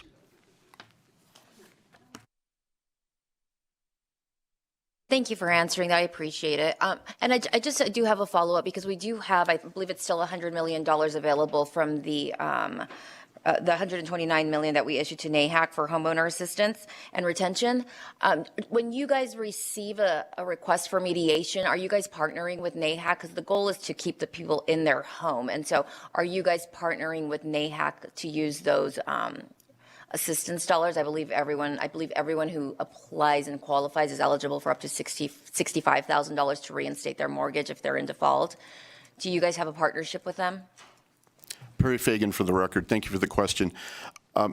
While we are aware of NAHAC and the program that they have, our our responsibility is from an administrative standpoint, where we're providing documentation for people to use. We provide a website for constituents to use, for attorneys, trustees to use, and then we provide the certificate. The district court is the one that basically handles the mediation process, and they take care of everything. We don't get involved in that process at Home Means Nevada.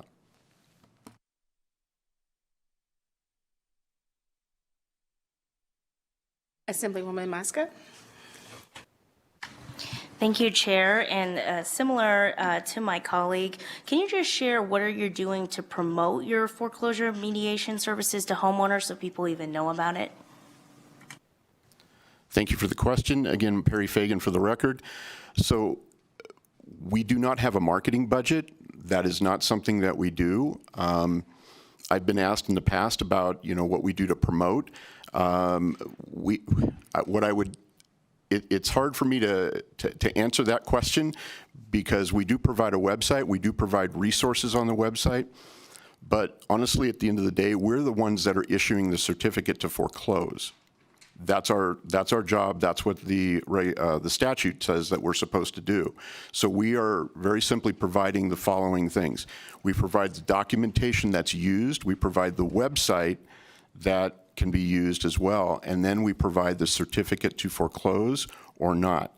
We're strictly an administrative arm for this process. The district courts are the ones that predominantly handle everything, including the mediation, and then they work with the trustees and the client. So we are not out promoting the program because we're the ones that are issuing the certificate of foreclosure. It would be very difficult, I think, to turn around and promote what we do from that standpoint.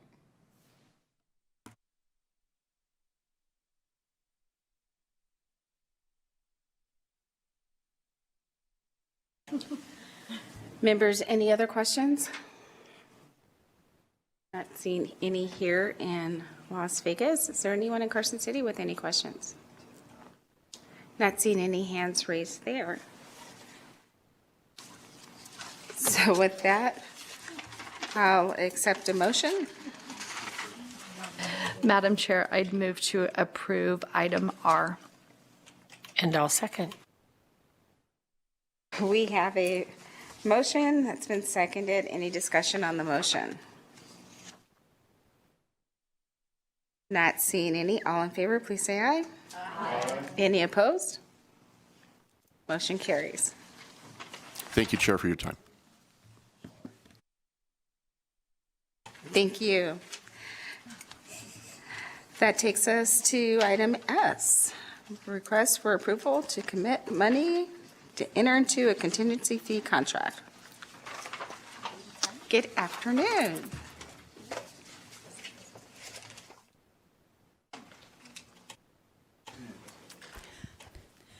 Good afternoon. Good afternoon. Turn your mic on. Interim committee members. For the record, Teresa Benitez Thompson, Chief of Staff to AG Ford, here today for item S, which is request approval to commit money to enter into contingency fee contract with outside counsel for litigating matters related to social media platforms and attendant consumer harms, risk, and impacts. I have with us today some staff members, both north and south. Our first Assistant Attorney General, Craig Newby, is down there in the Grant Sawyer building with you. Up here at the dais in Carson City, I have Mark Kruger, who is our Chief Deputy in the Bureau of Consumer Protections. I also have in the audience up here as well our second Assistant Attorney General, Christine Jones-Brady, and Ernest Figueroa, who is our Chief of the Bureau of Consumer Protection. So lots of folks able and willing to answer questions for you. We appreciate the consideration on this matter, and we stand open for questions you have. Thank you, and it's so good to see you all, and we thank you for your patience. We know it's been a long day. I believe Assemblywoman Buckus has a question. Thank you so much, Madam Chair. And I'm not sure who can answer this question, but I kind of have a couple questions. The first is, and I'm just not familiar with this, like ongoing potential lawsuit actions that may be happening, but are there already pending class actions or actions brought by states regarding social media platforms? through Chairman Moreno to Assemblywoman Bacchus, I'll have Mark Kruger take off with that first question. And you can go directly to the member. Thank you, Your Honor. Thank you. I apologize. Mark Kruger for the record. I had a small cold last weekend, and then I cheered on my daughter's basketball team, and so my voice is a bit scratchy, so I apologize for that up front. We are aware of a multi-district litigation. It includes several states and other local governments that are suing in this space, as well as other individual litigations within certain states. Thank you so much. And Madam Chair, if I may have a follow-up. I hope your daughter won her basketball game first, because it sounds like you cheered really loud. But a second, and then looking in that space, are we able as a state to join forces with the contingency fee agreement with those other attorneys that are already moving forward with these actions? And if not, how are you guys going to go about selecting counsel to serve as counsel for our state, subject to this agreement? And if you already have someone picked, who is that counsel? Thank you for the question. The statutory framework that we have to work on to select counsel is NRS 228.111 through NRS 228.1118. That provides that we don't have the ability to just go directly to retain outside contingency fee counsel without going through an RFP process through the purchasing division. And while we do that, we also need to come before this body to get approval for funding for the contingency fee when it is finally the contract's negotiated and a vendor is selected. The RFP process is confidential as it goes forward, and at the stage we're at right now, we have not received any applications because the deadline for receipt has not yet run. Madam Chair, I have one more curious question. Is that okay? Thank you so much. That you kind of just led me to another thought. And it's just I'm not as familiar in this space with those statutory provisions, but I understand you already have the RFP out there, but has the AG's office looked at weighing doing hourly fee contracts versus doing the contingency fee, if there's some sort of perk to it? Because I know our state has done a lot of MDL type litigation where most have had contingency fee agreements, and I didn't know if we've looked at that to see if it's more cost beneficial to us to do an hourly plus cost versus contingency fee agreements. Mark Kruger for the record again. Thank you for the question. We did look at it a little bit. The problem is that when you are facing these kind of litigations, what we learned, especially in what came out of the opioids litigation, is the enormous amount of discovery that's involved. And in order to move forward with that type of discovery, you really have to have a huge amount of people on staff doing review of the discovery in addition to collecting it. For example, in the opioids litigation, we had over 90 attorneys through the contingency fee contracted law firm that was reviewing that discovery throughout that litigation. So it's really not cost beneficial to do it through just hiring and retaining on an hourly basis. It's more efficient, as we've learned in the opioids litigation, to do so through the contingency fee process. And if I could add in, Craig Newby for the record, on a related note, the difference between an hourly fee, which would require authority from the legislature itself if they were in session, or from this committee in terms of advancing monies to be able to proceed with that, versus and having more specifics in terms of what the precise amount of discovery would be necessary, versus a contingent fee arrangement where we are able to partner, subject to the RFP process, with firms that are well experienced in terms of balancing and have, to some extent, skin in the game with regards to managing discovery costs, understanding what those are in terms of making the matter beneficial for them as a firm, subject to our RFP process and requirements of picking the best firm for Nevada in terms of this potential matter. Versus cost is also another consideration that gets there, because there would be, I would suspect there would be a very significant amount of money that would need to be requested to pursue discovery against social media platforms should this litigation proceed.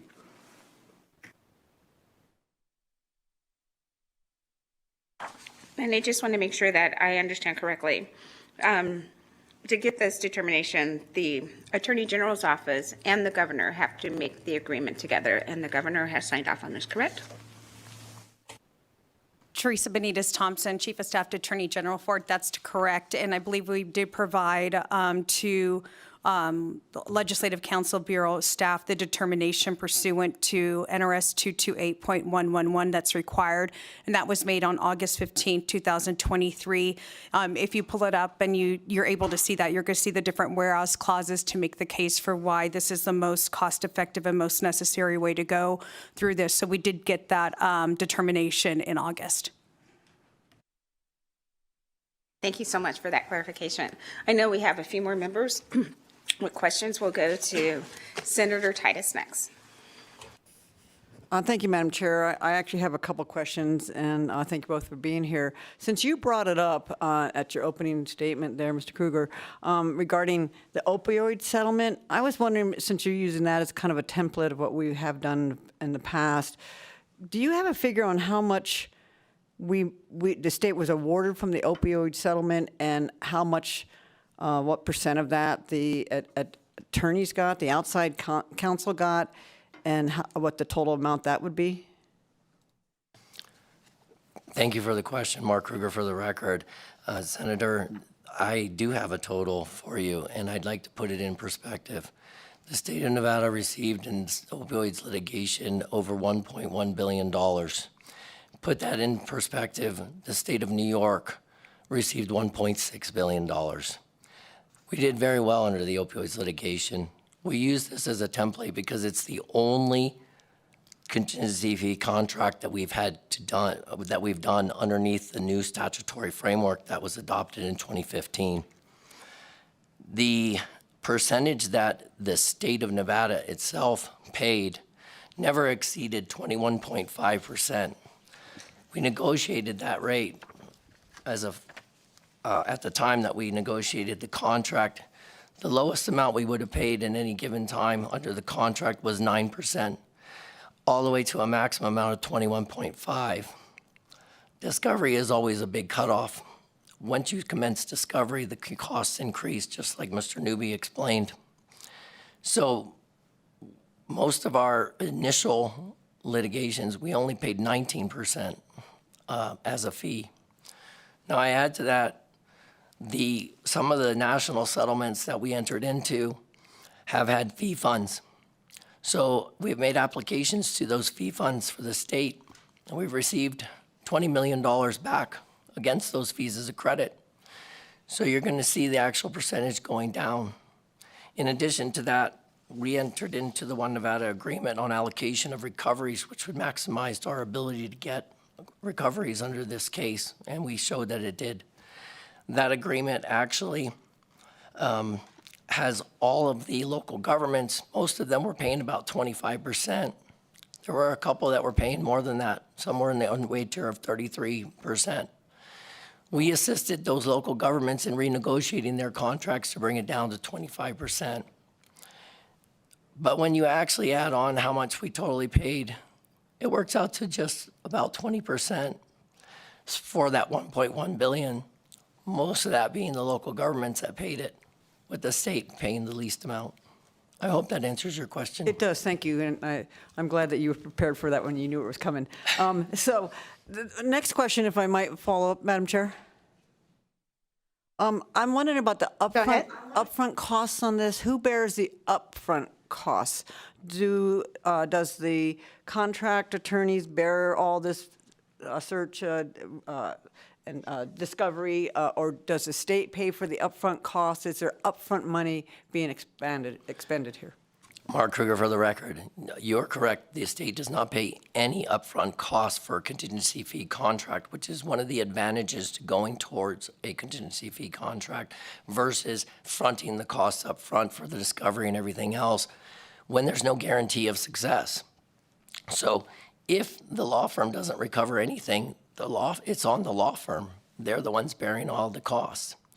If the law firm does, at that point in time, then they're entitled to a fee recovery and to the cost. Now, in addition to the fee fund, there's also a state cost fund, and we've actually made application for that so that we're actually going to bring those costs down again. I believe that we'll get, I believe it's around $10 to $13 million. I could be a little conservative on that. It could be a little higher back on those cost funds. So that'll bring the overall cost down as well. If there's another type of fee fund in this particular litigation, we would take advantage of that just like we're doing in the opioids litigation. But I think that is something that really important that you bring up because there's fees and there's costs, and costs are always there, no matter what, whether you're doing a contingency fee or you're going to pay for it out of pocket up front. With contingency fee, the risk gets moved to the contingency fee council and not borne by the state. A real big pushback, and thank you for that, a real big pushback from this particular contract that I've been, folks have reached out to me about, is the 25% money awarded collection versus what has been decided in other states, and I realize our state has a 25%, and other states, Ohio in particular. The courts have said in Ohio that 15% with something like this is reasonable. And so that's why I asked my first question about how much percent they're going to get and my concerns about that. And do you see any challenges with that? There's a case law in other states that 15% is reasonable, 25 is not. So is there concerns with that? Well, Mark Kruger, for the record, I believe what you're referring to is the multi-district litigation out of the District of Ohio for opioids litigation. Judge Bolster in that case issued an order when the distributor settlement first came to pass, and that order limited attorneys' fees for local governments. Judge Bolster also recognized that he had no authority or jurisdiction over states. So the state contracts, no matter what state you were in, were always going to be at whatever was negotiated. We looked at many, many state contracts in opioids before we entered into negotiations, and we actually did a lot better than a lot of other states. The local governments were reduced for that settlement and that settlement only. I believe the reason for it, although it wasn't particularly articulated in the order, but it did allude to it in the order, was that was the first real opioid settlement that brought in some money. And the idea was we didn't know where we were going to land with other settlements at the time. And so Judge Bolster wanted to get as much to abatement as soon as possible, and so therefore issued that order that limited it at that time. He did not issue an order for any other settlement under the national settlement through the multi-district litigation. So you won't see that type of thing again. I also would add that, in negotiating, our statute caps it at 25%. Well, I mean, when you enter into negotiations and you're telling what the top of the line is that you will pay, it makes it a little difficult to negotiate. So you can also see that we did really well negotiating down to anywhere from 9 to 21.5% with the statutory framework that says, oh, we're okay with paying 25. Yeah. Last question, I promise, Madam Chair. Just for my education, I'm not an attorney, and I'm just wondering how many firms have the capacity to do this type of litigation? Do we have Nevada firms? Is this nationwide firms that we would be looking at? And if so, is there any concerns about previous association with attorneys that work in your office, maybe having worked for these attorneys? Is there any separation of how you choose who's going to be on the selection committee of what law firm you choose? Thank you for your question, Mark Kruger, for the record. So there is consideration, and that's the reason why we actually establish a committee, and we go through the purchasing division and apply a scoring process. The scoring process or the criteria is laid out in the RFP, which is on our website. A link to it is on our website to Purchasing Division at Nevada ePro, where you can see it and review it. The important thing to understand is that we don't know who's going to apply. We do have as a criteria that the law firms need to have the sufficient funding to be able to front this type of litigation and the cost for it. We don't want to get into a situation where, if the funding isn't sufficient, that we will be left in a lurch, right? Looking for another replacement contractor. So we carefully go through the criteria. We present the criteria and we carefully go through it and score it as the bids come in. And as I said, we've only done this once before, so we have to use the opioids litigation as a template. And we definitely know now what we're doing as we go forward. To your question as to whether or not they're actual Nevada law firms versus national law firms applying, sure, I'm sure that there'll be national law firms. I don't know whether there'll be Nevada law firms. By statute, Nevada law firms get a 5% bump. And we made sure that we closed the loophole that some law firms were trying to utilize last time in the opioids litigation, saying that, we have to, by law, associate with the Nevada law firm. Therefore, that law firm stands in our shoes as a Nevada law firm. So we wrote that into the RFP to ensure that that doesn't happen again, and that it's understood and very clear that the Nevada law firm has to have its principal place of business in Nevada. It's a statutory bump. The last time it was very close, I think, in the scoring, and the opioids litigation was awarded because of that statutory bump and that alone. So you can see that the process works, and it works well. Thank you for all of that. Thank you, Madam Chair, for allowing me to ask those questions. Thank you. Senator Gokachia. Thank you, Madam Chair, and it's just kind of just feeding off that just a little bit. All right, I'm going to walk through the process. Okay, the governor and the attorney general, they sign a letter of determination. And all right, now the actual selection process, what law firm is selected? How do you get there? I understood maybe there was a committee that did that, or is it the governor and the attorney general? Just for transparency, how is that selected? That's all I have. Mark Kruger for the record. Thank you for the question, and I absolutely can answer all of these questions. So the process is a two-step one, and it's laid out very transparently in the RFP.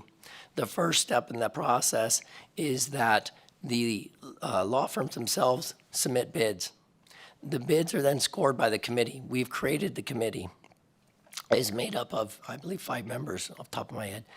And that committee then each individually scores each one of those bids. The top 3 scores then are asked to come in and do an oral presentation. The oral presentation is then scored independently by each of the committee members. The top score is then, if it is a Nevada firm, awarded the bump. If it's not, they're not. And then the scores are tallied, and the top score is the winner. And then we notify the other ones that they weren't selected. They have the ability to post a bond and challenge it if they want to. And then we move forward into negotiations of the actual contract with the winner that has been selected that received the top score. Does that help to answer? Yes, I think I've got it. But process. Again, the committee is comprised of, and who selects that? It is comprised of Ernest Figueroa, who is the consumer advocate. He is basically the committee chairperson because the Bureau of Consumer Protection is the one that asked for this to be moved forward. Okay. I myself am the point of contact for the committee. I'm also on the committee. We have one other deputy in the Bureau of Consumer Protection who's on the committee, who is been working in this space and has a lot of experience, regarding these issues. We then reached into other litigation people on the Attorney General side of the House. We have the first assistant Attorney General on the committee. We have the second assistant Attorney General on the committee, and we have the Attorney General's General Counsel on the committee. Each of them brings a unique background and experiences, as well as current work experiences with them, and they are all extremely qualified to be able to be people who can fairly and accurately, score these proposals so that we result in the best person for the job. All right, thank you so much. Thank you, Madam Chair. You're welcome. Assemblywoman Anderson. Thank you, Chair, and I think it's just because we're just going to go straight down the line, so I don't know if Assemblymember Dickman is next. And then, no, I'm just kidding. Thank you for giving such a complete and thorough answer of the RFP and the process, because this is the first time I've heard this. I've had the opportunity to serve on this committee for more than a few months. And even today, earlier today, there were 4 or 5 different departments who brought forward language of public-private partnerships where they were not asked those very same questions. And you thoroughly explained it from your department, and I would hope those other departments go through the same process.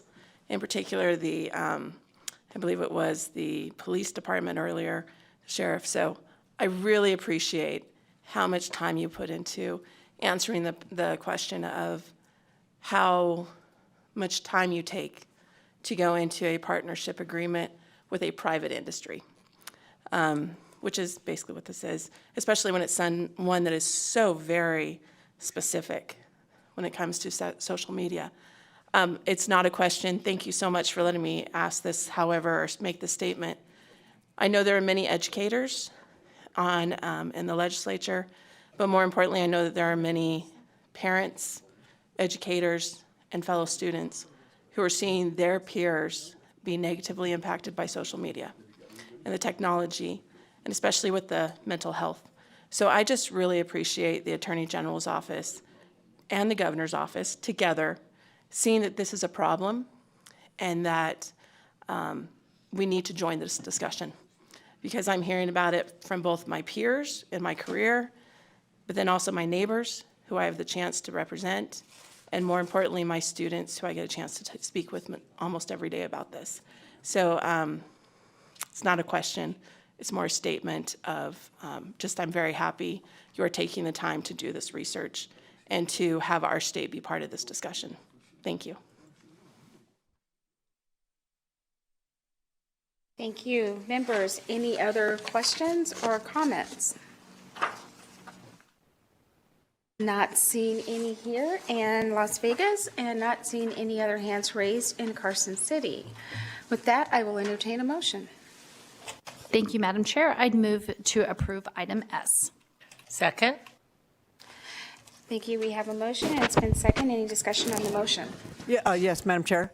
I absolutely appreciate all the information. I appreciate the reaching out prior to and discussing all of my concerns, and thank you for answering them.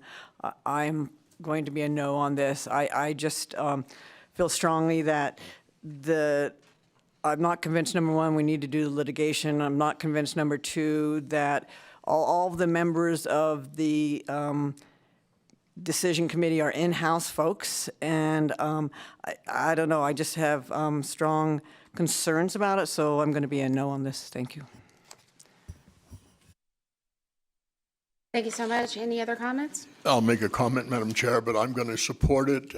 Again, I know there were some questions in the past, but I'd like to see how the process works. And again, I'm one of those that advocate a little less might be better. I would love to see the 15% cap we're seeing in some of these other states, but let's go ahead and see how it runs out. Thank you. Thank you. Assemblyman Yeager. Thank you, Madam Chair. Fully supportive of this. I know it kind of came out in the discussion, but I think it bears repeating the incredible complexity that comes of a case of this nature. I mean, we are talking tens of millions, if not hundreds of millions, pages of discovery. We're talking some of the largest social media companies in the world who have cadres of attorneys and will fight tooth and nail, as is their right. Contingency fee, to me, I mean, it's a classic way to do things in the American system of justice, and it's a way to make sure that the state doesn't have the risk up front. I mean, I can't even imagine what the amount would be if we had to approve as IFC hourly contracts just for the discovery of this case in hopes of being able to recover something. So fully supportive of that. And, you know, the concerns about the fee, you have to understand that the law firm's taking on the risk. Those are attorneys employed by the law firm, and they have to get paid. So the law firm is in a position, whoever's selected, to make a business decision about whether the risk is commensurate with the potential reward. So I think this is something that should be supported by this committee, because we just don't want to take that risk on as a state. And as we heard with the opioid litigation, played out the same way, and I think the state did really, really well. Did the attorneys do well? Yeah, they did. But they did a lot of work on the case. I mean, I just want to highlight the complexity of that, and just fully supportive of this. We have this in statute for a reason. The governor has looked at it, signed off on it, so I don't think there's any reason that anyone on this committee shouldn't be approving this. Thank you. Any other questions or comments? Not seeing any. We have a motion on the floor. It's been seconded. All in favor of the motion, please say aye. Aye. Any opposed? And we have one in opposition, Senator Titus. The motion does carry. That brings us to item T, which is an information only, always on our agenda. And thank you all for joining us today. Sorry that it's taken so long. We have the Department of Justice and Industry.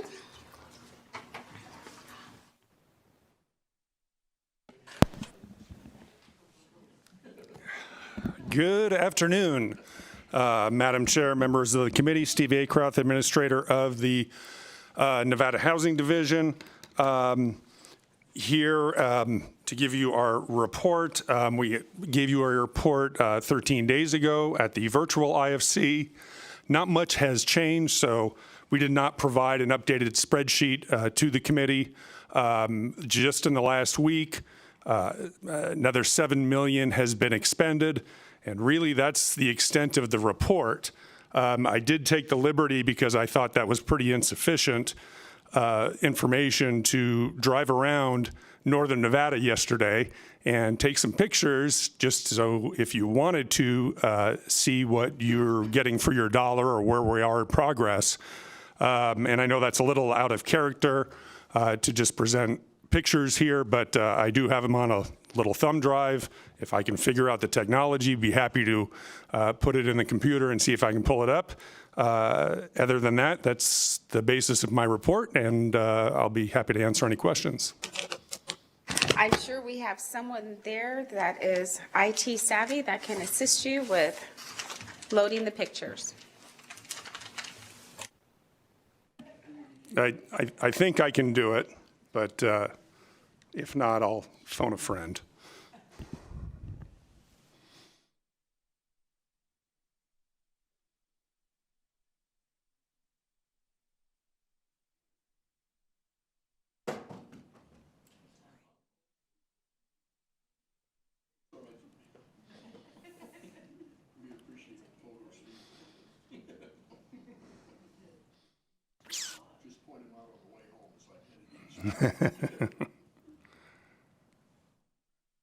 Let's try again.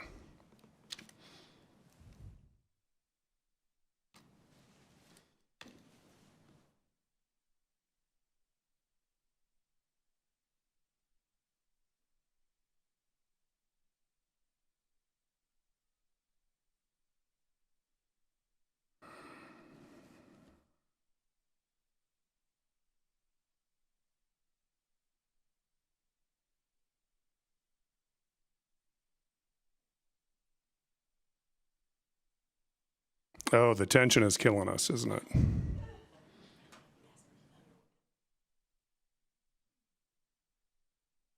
So these are going to be great pictures. No, they're not really. They're mostly dirt.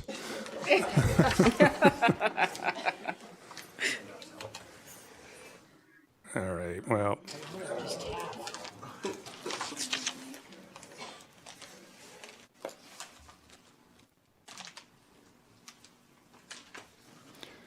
I am struggling.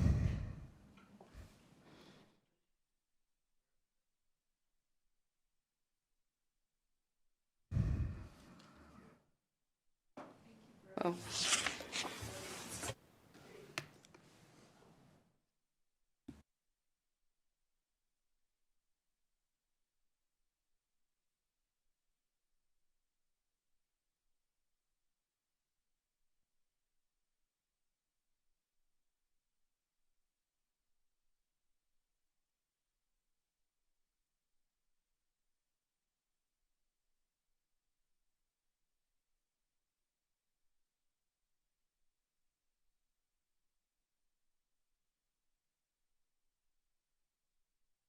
Thank you, Brody. Steve Acroft, Administrator again. So I'll roll through these here, hopefully. This is Sierra Flats. This is in Carson City. This is phase 1. Going to be a total of 160 units. 80 units were approved through Home Means Nevada funds. And you'll see this is the first phase. The second phase is going on behind this. And so that's 80 units getting built currently. You can view this on your way out between Fairview and Highway 50 off of I-580. This is the WHA project. This is on tribal land on Snyder Avenue in Carson City. And that gives you an idea going on the 580 overpass for Snyder Avenue, and all that land will be developed for the WHA project. This is Eagles Landing. This is in North Carson City. You can see the little Walmart sign back here. So if you know where the Walmart is on College Parkway, it's right behind there. There's the Basque Restaurant. And this particular developer actually has a project over here. Yep, my cursor's showing. That's Valley Springs. That's another affordable development that they have done in the community previously. This is Marvel Way. This will be 44 units. This is right by the Meadowood Mall in Reno. Again, it's part of phase 2. Here's phase 1 over here, and phase 2 will be built out here. This is at Vintage at Redfield. This is right, obviously, in front of the Atlantis, or near the Atlantis, at Redfield Parkway. Again, dirt's moving there. That will be 223 units through the HM&I program. This is the Pinion Apartments. This is at Moana and I-580. That's I-580 right there in the background. And so things are moving there. And then lastly, this is the Ridge at Sun Valley. This is up in Sun Valley, north of the McCarran Loop in Reno.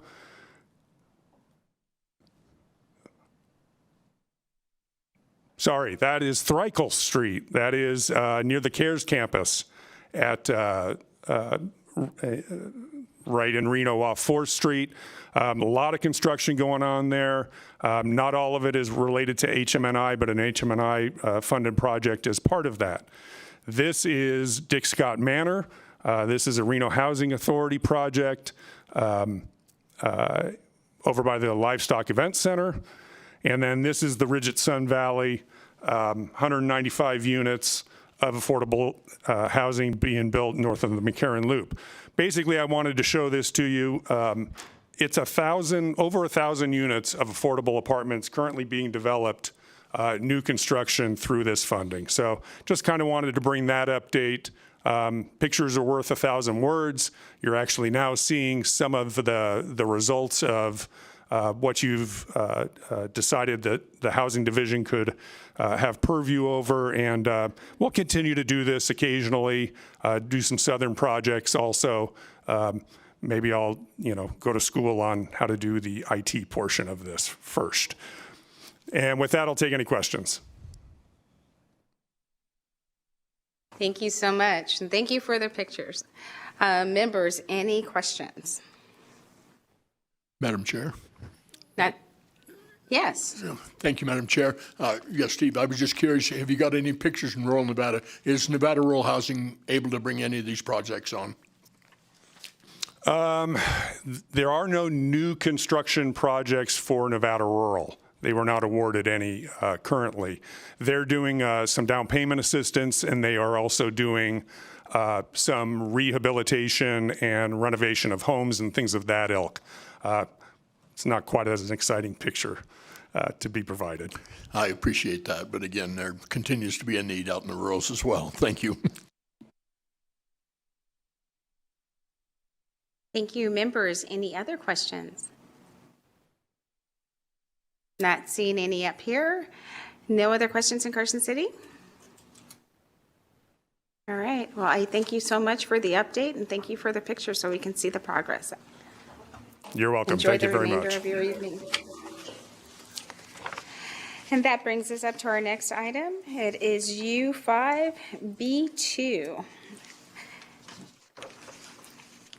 It's informational only. The Division of Healthcare Financing and Policy, and report on the status of the public option federal waiver application and program expenditures. Good afternoon. Thank you for joining us. Good afternoon, Madam Chair, committee members. Stacy Weeks for the record, the Division of Healthcare Financing and Policy. I have with me here today Deputy Melinda Southard. She will be overseeing our federal waiver program, which will include the public option team. So I just want to make sure she was here today so you all know going forward she'll be reporting out on the program. The update I have today to share with you is that the division is on track to submit a 1332 waiver application by January 1, 2024, which is in accordance with state law and the requirements. We'll be hosting a 30-day public comment period, which is the minimum federal public comment period required prior to submitting the waiver. We'll also be hosting 2 public hearings virtually as required by federal law. We originally anticipated in the memo that you all received that we would be able to post the waiver application this month, in fact, October 15th, but due to some workforce challenges as well as just updating the actuarial analysis, we're looking at posting the waiver application now November 15th. And at that point, we'll begin the official 30-day public comment period and we'll be hosting public hearings. We will have enough time to provide necessary updates to the waiver and submit it by January 1. The division is also actively recruiting key staff to lead the implementation of the public option. As I mentioned, Deputy Melinda Southard will be leading this team. The division made an offer this week, in fact, to one of the supervisory positions, and that offer was accepted. So this person will be starting October 16. We're very excited about that. The plan is to recruit and fill the other 4 remaining positions for the program later this fall and winter. And the division is working at this time also with Milliman to provide services for the federal waiver actuarial analysis. That work is underway, and we're anticipating a contract to be presented at the November BOE meeting with the request to backdate the contract so we can cover the services provided by Milliman in October to the division to update the analysis. And I'll stand there for questions. Thank you so much. I believe we have a few questions, and we'll start with Senator Canizero.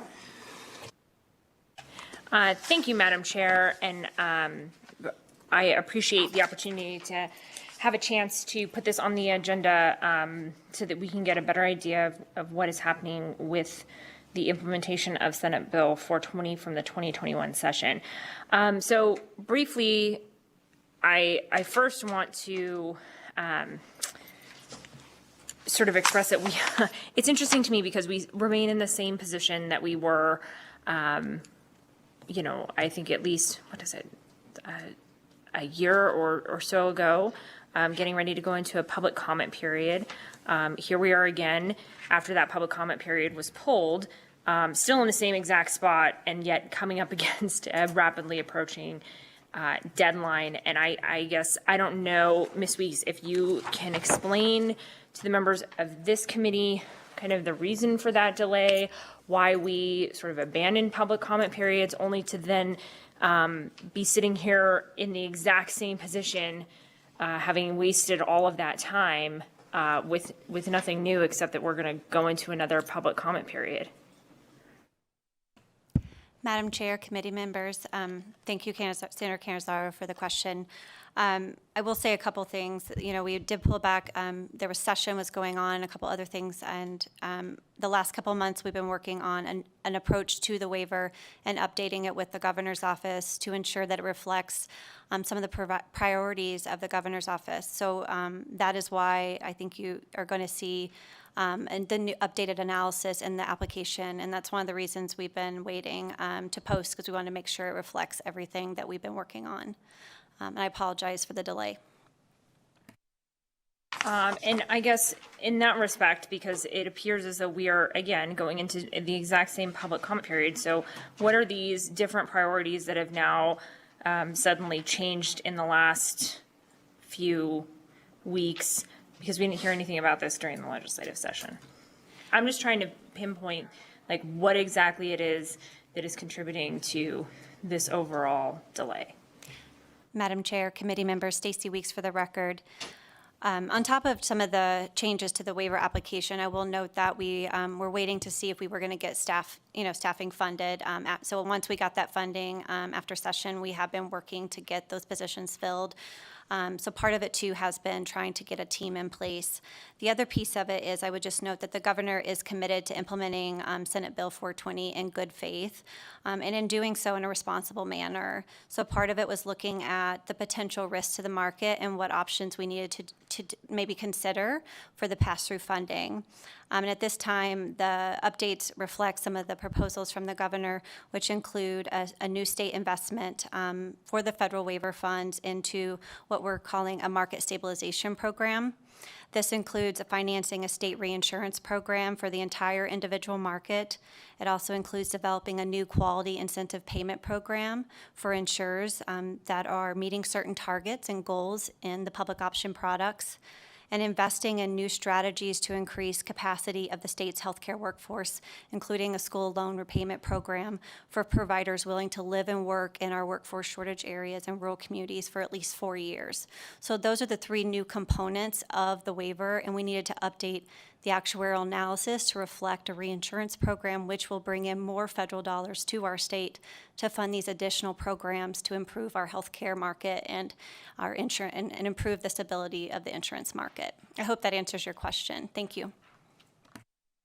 Yeah, no, it does help a bit, Ms. Weeks, and I know we talked about this, and with your permission, Madam Chair, I have several questions. I know we talked about this during our budget hearings, wanting to make sure that you had enough staff. That's why we specifically made sure that funding was included to fully staff this, so that your office was not trying to do multiple things within its current purview, plus the additional tasks involved with the implementation of Senate Bill 420. So I am glad that we are all now again on the same page to move forward towards a public comment period.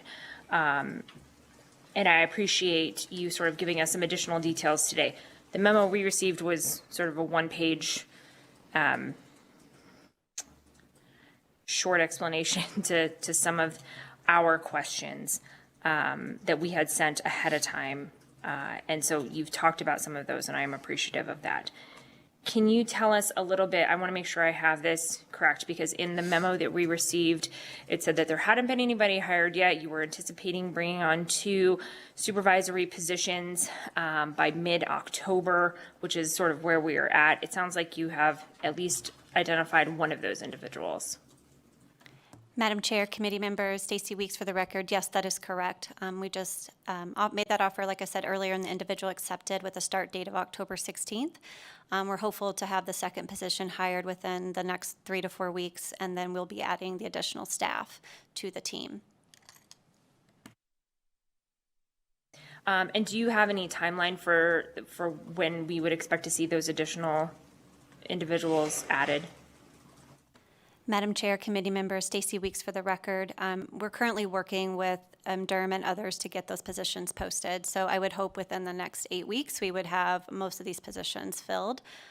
We do have some success, more success, I think, lately with the salary increases, so that's helping. We did have a delay after session with some of the positions being posted. There was something going on with the website, and I will not pretend to know what that was. But I do know that that kind of did delay us a little bit in getting some of our positions at the division posted. But now that they're being posted, we've been able to fill many of our vacancies recently, so that's exciting. Yeah, and I think, the 8 weeks is a little disappointing just because that puts us right up against the waiver submittal. I think you mentioned a 30-day public comment period. The memo that we received indicated it was a 45-day public comment period, which I think has been the general understanding, at least of this committee as well. So is it 30 or 45 days for that public comment period? Madam Chair, committee member Stacy Weeks for the record. Senator Cannizzaro, the minimum requirement is 30 days. We were hoping to do 45 days to give us more time. But because the actuarial analysis needs to be updated with the reinsurance program, we need to give Milliman enough time to do that analysis. So they're turning that around over the next several weeks. So we don't want to post something that might change, because then it will make our public comment period not ripe for submission. It won't count for the federal government, so we have to make sure it's completed. So that is the reason for the 30 days at this point, so we have time for January 1st. No, and I appreciate you clarifying that. I think that, again, is just sort of further highlighting why I thought it was important that we get to talk about this, because we've been talking about when is this public comment period coming. There was plenty of time sort of built into that, and so now we're like right up against that deadline. Do you have, can you talk to us a little bit about when we can expect to see the waiver, any supporting documentation, when that is going to be posted publicly? Because again, we have heard that those are concerns, and I think that helps to alleviate some of the, at least the ability, at least it helps with the ability for folks to show up to this public comment period and be prepared and talk about all of these pieces. Because again, of the items that you've mentioned today, none of this is outside of the realm of what could potentially be included in any particular waiver. So it would be helpful to know exactly what pieces, are going to be part of that public comment period. So when can we expect to see that information posted publicly? Madam Chair, committee members, Stacy Weeks for the record. The latest we're looking at right now is November 15th. I'd like to have more information up on our website prior to that. I'm hopeful in the next week we'll have at least a new summary of the approach that we're taking, that the governor will be taking with the use of the new federal waiver funds and the market stabilization program. So initially there should be something on the website, which we are more than happy to share with lawmakers through LCB if you would like. And so you guys can see that, and that should summarize at least high level what the funding uses will be for the waiver. And then the actual application, like I mentioned earlier, it will include an updated actuarial analysis with the reinsurance program, and that will all be posted by November 15th. And then we'll start a public hearing soon after, so we can do a presentation to kind of explain what's in the waiver, what we anticipate the impact will be, how much funding we think the state of Nevada will receive, and then we can answer questions and include any feedback and comments into our submission to the federal government. Okay.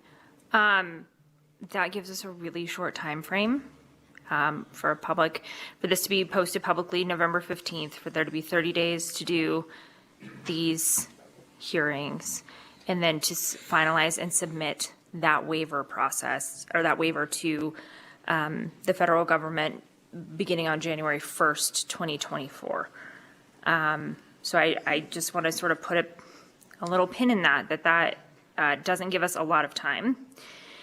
Have you, I guess to that end, have you talked to any members of the federal delegation to ask for any help or advice on making sure that the waiver gets through CMS? What are you doing sort of on the back end to make sure that we are doing everything we can to get the waiver approved? Because again, the waiver is what will bring in federal dollars to the state. And so if you haven't done that, do you have plans to do that? What does that look like? Madam Chair, committee member Stacy Weeks for the record. Yes, we are discussing that with the director's office as well as the governor's office about, once we have a better idea of sort of these new components and that we're now making it public, we can have some of those conversations over the coming weeks.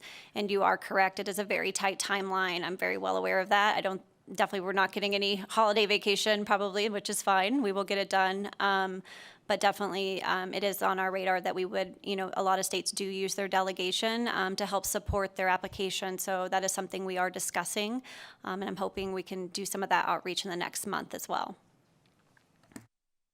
No, and I appreciate that. I know it's a different waiver, right? But under another item from an assembly bill passed just this last session, we're already in the public comment and submitting the waiver process. I know that one's a little bit different under Medicaid for continuing coverage for folks. But I believe that you definitely have the ability and the staff to hopefully do this. I just know that this having been pulled previously and then now being so close to that deadline, making sure that we get that done, I think is important.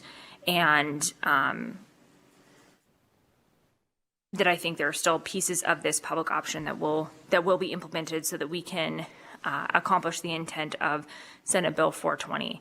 And I hope that we will be able to see on the back end that there is support through CMS to make sure that this gets submitted and approved.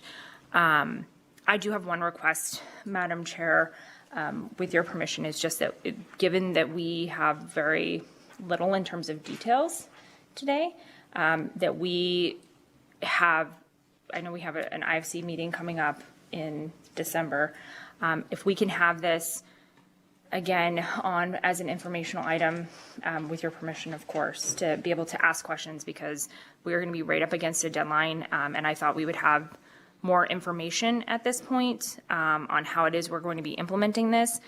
And we've sort of known again for a year that this was coming, and had been assured throughout the session that this waiver deadline would be met. And it is important money. It's about $500 million in 5 years to the state of Nevada that can be used to support healthcare costs and services here in the state. So that would be my request to you, Madam Chair, and I'm happy to take that request offline with you as well, just because I think we need some more information on this to make sure we're meeting that deadline. Thank you. Senator Nguyen? Thank you. Always nice to see you, Ms. Weeks. I have a question. You had talked about incorporating the reinsurance aspect of this, kind of in that one-page thing. Can you kind of give me, is that new? Is that a new addition to trying to implement this bill? Madam Chair, committee members, Stacy Weeks for the record. Yes, it is new. It is a little different than what other states do with reinsurance. Essentially, and I'll try to make it as simple as possible. So, the public option has a premium reduction target, and that premium reduction target will reduce, hopefully, the cost of premiums in the exchange, which means the federal government saves in terms of tax credits that they provide in premium assistance. We will capture that money that we have saved the federal government with that premium reduction target. And that money will be used. Before, we had discussed using it for things like consumer assistance and other things in the last administration. But the governor would like to see that funding be reinvested back into our market to better stabilize the market with the public option to ensure the success of the market and to help with some of the growth and the high cost in our individual health insurance market. So we'll be using that new waiver funding that we get from the savings from the public option to fund a new reinsurance program in the state. And it will be the goal is to have that fully federally funded, which in the past, the state would have had to put up a good amount of state money to fund the program. So what's nice about this avenue is that it would be free to the state, and we would design the program around how much funding we would get. And that would be what we would prioritize the funding for. And then whatever money would be left over in the future years, we would use, like I mentioned earlier, for the incentive payment program focused on quality. So we do this today in our Medicaid managed care program. If a Medicaid managed care program meets a certain target, like right now we have a primary care spending target this year, and it is working really well. Health plans are working hard to spend more on primary care, and if they do meet their target in spending, we give them a 1% bump in their rate, and essentially. That's something that we're considering for the individual market for these same carriers, but for the work they're doing in the individual market. So it's really driving some of those reforms, not only in our Medicaid program, but for people in the individual market. The third piece would be our loan repayment program. Like I mentioned earlier, states like I want to say Arkansas, where I grew up, had this program, but I think Alaska has it as well, a loan repayment program, and we would require people to live here for 4 years and work here in our rural areas or workforce shortage areas, and they could get all of their loans repaid for school, for being a provider. That's one of the ways I think, we've seen nationally that people will stay, and sometimes often they stay in those communities. They get married, have kids, and it's been a more successful program in other states. So we'd like to fund something like that with the additional funds here. Sorry, that was a long-winded answer to your question, Senator. Chair, may I follow up? I have a couple of questions, if that's okay. I just kind of want to dig into this. Obviously, that reinsurance and incorporating that is like new, and that wasn't contained in the original Senate Bill 420 from the 81st legislative session. Can you tell me, and I know that's different than some of the other states that have engaged in similar like public option type programs. So can you tell me like who gave you the guidance to go down that route and what kind of outreach do we do to organizations that might be impacted by these reinsurance provisions? Like I'm thinking right away, I know that our like commercial labor plans probably would be pretty impacted by reinsurance provisions as you're outlining. Madam Chair, Committee Member Stacy Weeks. So that's a couple of questions. I want to make sure I answer all of them. So we have the authority under state law to spend the funding in a manner that improves the affordability of the public option. We believe reinsurance is required to ensure that the public option is affordable, but as well as stabilizing our market. The direction came from the governor's office and his priorities in implementing this law in good faith and in a responsible manner for the market. We have not engaged any stakeholders. This is our first time to discuss this here today. That's one of the reasons we were kind of waiting for this hearing. And then, once we have the public comment period, we look forward to hearing from other groups about how it might impact them. Milliman is doing our actuarial analysis on this. They've done it in other states. 19 states have reinsurance programs. It's one of the more effective ways of controlling healthcare costs in the individual market in the state and other states.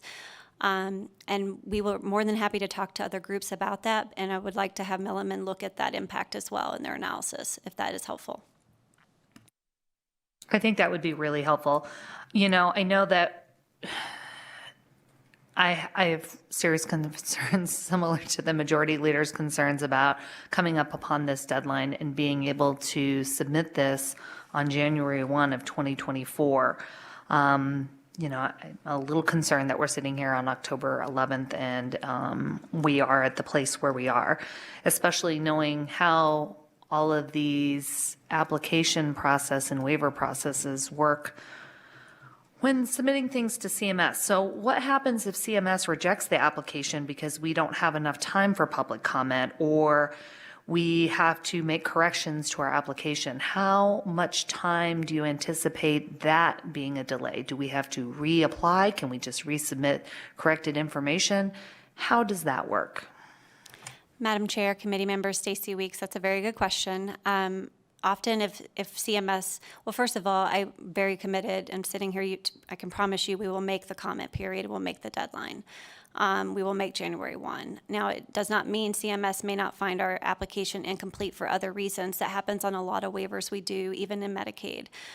Sometimes they look at it and say they want us to use different data or we missed something. If that happens, it doesn't mean we have to reapply or redo anything. Typically, we just need to update the waiver, sometimes host another public comment period. Hopefully not. Hopefully we won't miss anything big. But that is a typical process for many waivers, is that they will do their initial review. If it's complete, then it'll start their clock. Now, if we do need to do something to change it, we do have the option to amend it. We would need to post for public comment for our amendment. For example, if lawmakers and others have a lot of concerns and things were not fixed or addressed, we do expect that we'll be negotiating and discussing the waiver with CMS for some time. And so we can amend the waiver along the way. We've done that with our 1115 for SUD, substance use waiver for Medicaid that we're working on now. So it is part of the process. It's not ideal, but it is part of it, and often we end up in that place. Hope that answers your question.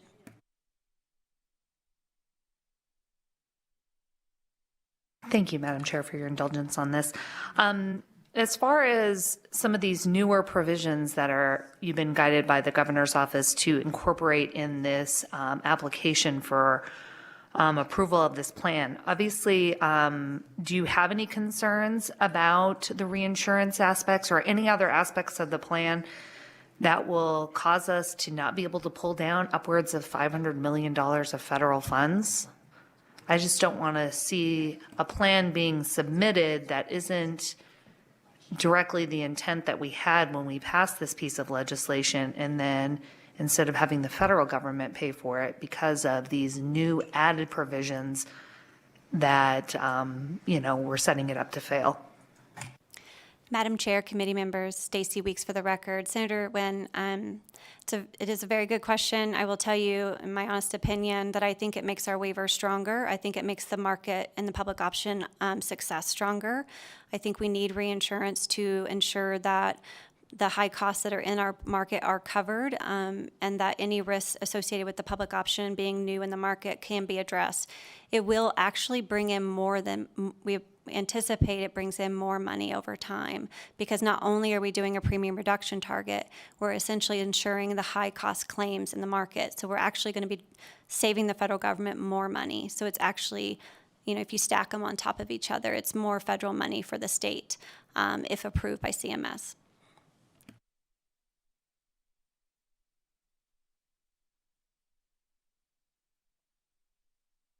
I have lots of questions, Chair, but I will go ahead and take those offline, and hopefully we'll have another opportunity in December. If not, in the in-between. I know Ms. Weeks will get sick of hearing from me, but I'll reach out to her directly. Thank you. Members, any other questions? Not seeing any here in Las Vegas. Are there any other questions in Carson City? Not seeing any. I'm sorry, I think, Madam Chair. Senator Titus here. Senator Titus. No questions, actually. I just want to acknowledge the work that Ms. Weeks has put into this. It's no secret that I'm totally against the public option. However, the law is passed. We have obligations to do that, and we need to make sure that what we're doing moving forward makes sense for Nevada's population, our citizens, and our healthcare in the future. So I appreciate all the effort and concern you put into that, even though in my heart of heart it makes me absolutely, I won't use the term that it actually makes me, but I will thank you for being here today, and thank you for answering those questions. Thank you. And with the conversation that was had today on this subject matter, I definitely believe we need to come back in December and see where we're at, since we are up against the timeline. So just know that you'll be added to our December agenda. So with that, thank you so much. I apologize for the lateness of the hour. You are wonderful. That brings us up to the next item on our agenda, which is item V. It's a status report regarding the Subcommittee on the Education of Accountability of the Interim Finance Committee. And I will ask Ms. Kaufman to give us a report.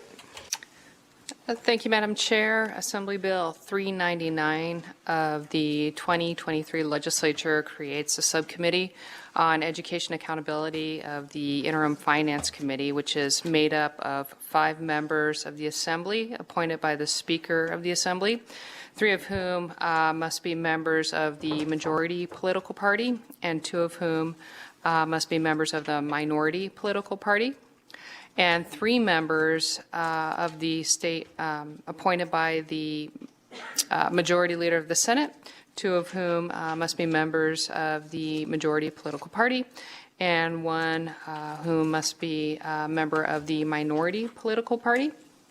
The members of the subcommittee that have been selected are as follows. Assemblyman Yeager, who has been selected as chair, Assemblywoman Monroe Marino, Assemblywoman Howdigi, Assemblyman O'Neill, Assemblyman Gray, Senator Canizaro, who has been selected as the vice chair, Senator Don DeRaloop, and Senator Titus.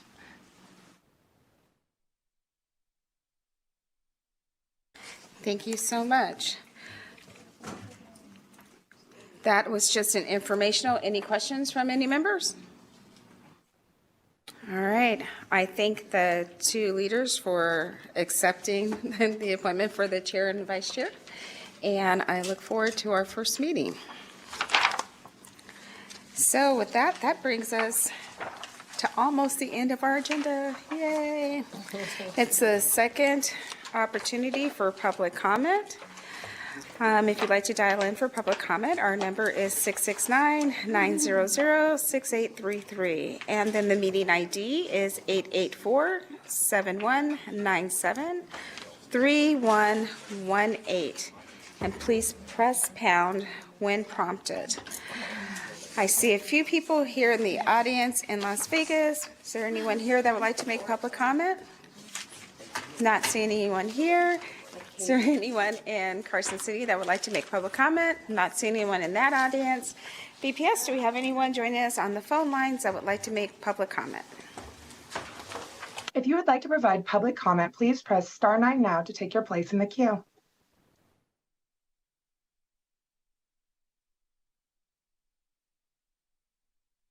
Good evening, Madam Chair, and the rest of the awesome, hardworking committee. This is Dora Martinez. I just want to say thank you to you all. Your voice are coming out clear and beautiful. And I want to thank the majority leader, Nicole Canizaro, for bringing up the point about those funds that are not being used. I help a lot of people who are elderly and people with disability trying to get utility assistance, and they haven't heard from those people in the last 4 months. So thank you to Ms. Nicole Canizaro for bringing that up to the forefront. I just want you all to know that we appreciate you all, and we're here listening when you guys are there. So thank you. Drive safe. Take care. Thank you. Next caller.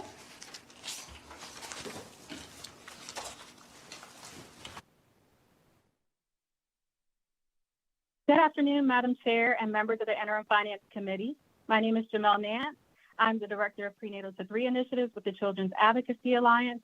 And I just want to express my appreciation for the discussion earlier around childcare, and would like to just share how important the continued need is to support childcare in the state to ensure providers have the support they need to keep their doors open and families are kept in mind that continue to struggle with the cost of childcare. Just for some insight, currently 74% of children ages 5 and younger still don't have access to a licensed provider. There continues to be childcare deserts throughout the state, limiting access, especially in our rural communities. The National Survey for Children's Health reports that 13% of children from birth to age 5, that's 2.8 million, had a family member who faced work challenges due to childcare. This has a direct impact on our business sector. Simply put, if parents or caregivers cannot work, businesses suffer as a result.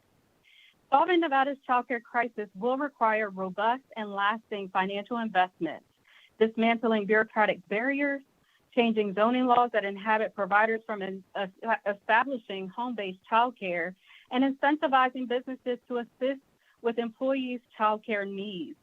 Our partners at the Children's Cabinet have been hard at work educating the community about the availability of subsidy funds and continue to reach new families every day.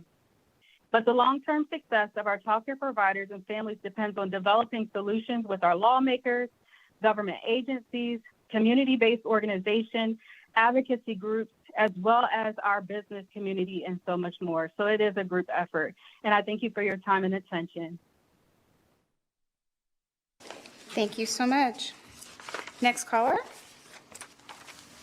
There are no other callers to provide public comment at this time. Thank you so much. Members, any comments before we adjourn the meeting? Assemblywoman Brown-May. Thank you, Madam Chair. Thank you for the indulgence.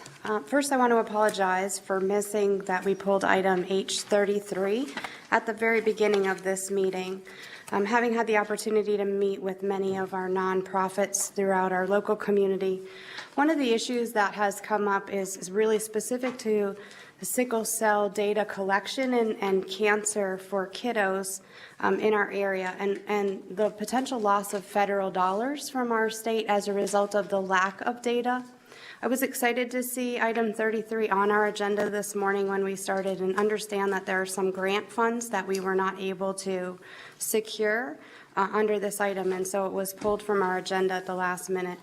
I'm troubled by that, given the fact that we do have so many kids that are with sickle cell and having cancer.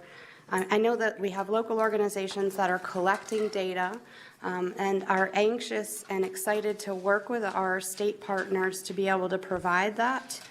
so that we can draw down additional federal dollars. I'm hopeful that we can work through this over the next couple of months and perhaps see an item on the December agenda that would help to rectify this long-standing issue in our state. Thank you. Thank you so much for that comment. I, too, have had conversations with some of our nonprofit organizations that work in this space, so I do look forward to having that come back and the partnerships that the state can do with those nonprofit organizations to put us in a better position so we're not out of alignment with federal guidelines and able to bring in the funding to actually make sure that we're having a positive impact on Nevada's families in those two areas. So thank you so much for the comments. Any other comments before we adjourn? Have any members? All right, our next meeting will be in December. It will be in Carson City. And look to your emails because we will be adjusting the date for that meeting. So with that, this meeting is adjourned.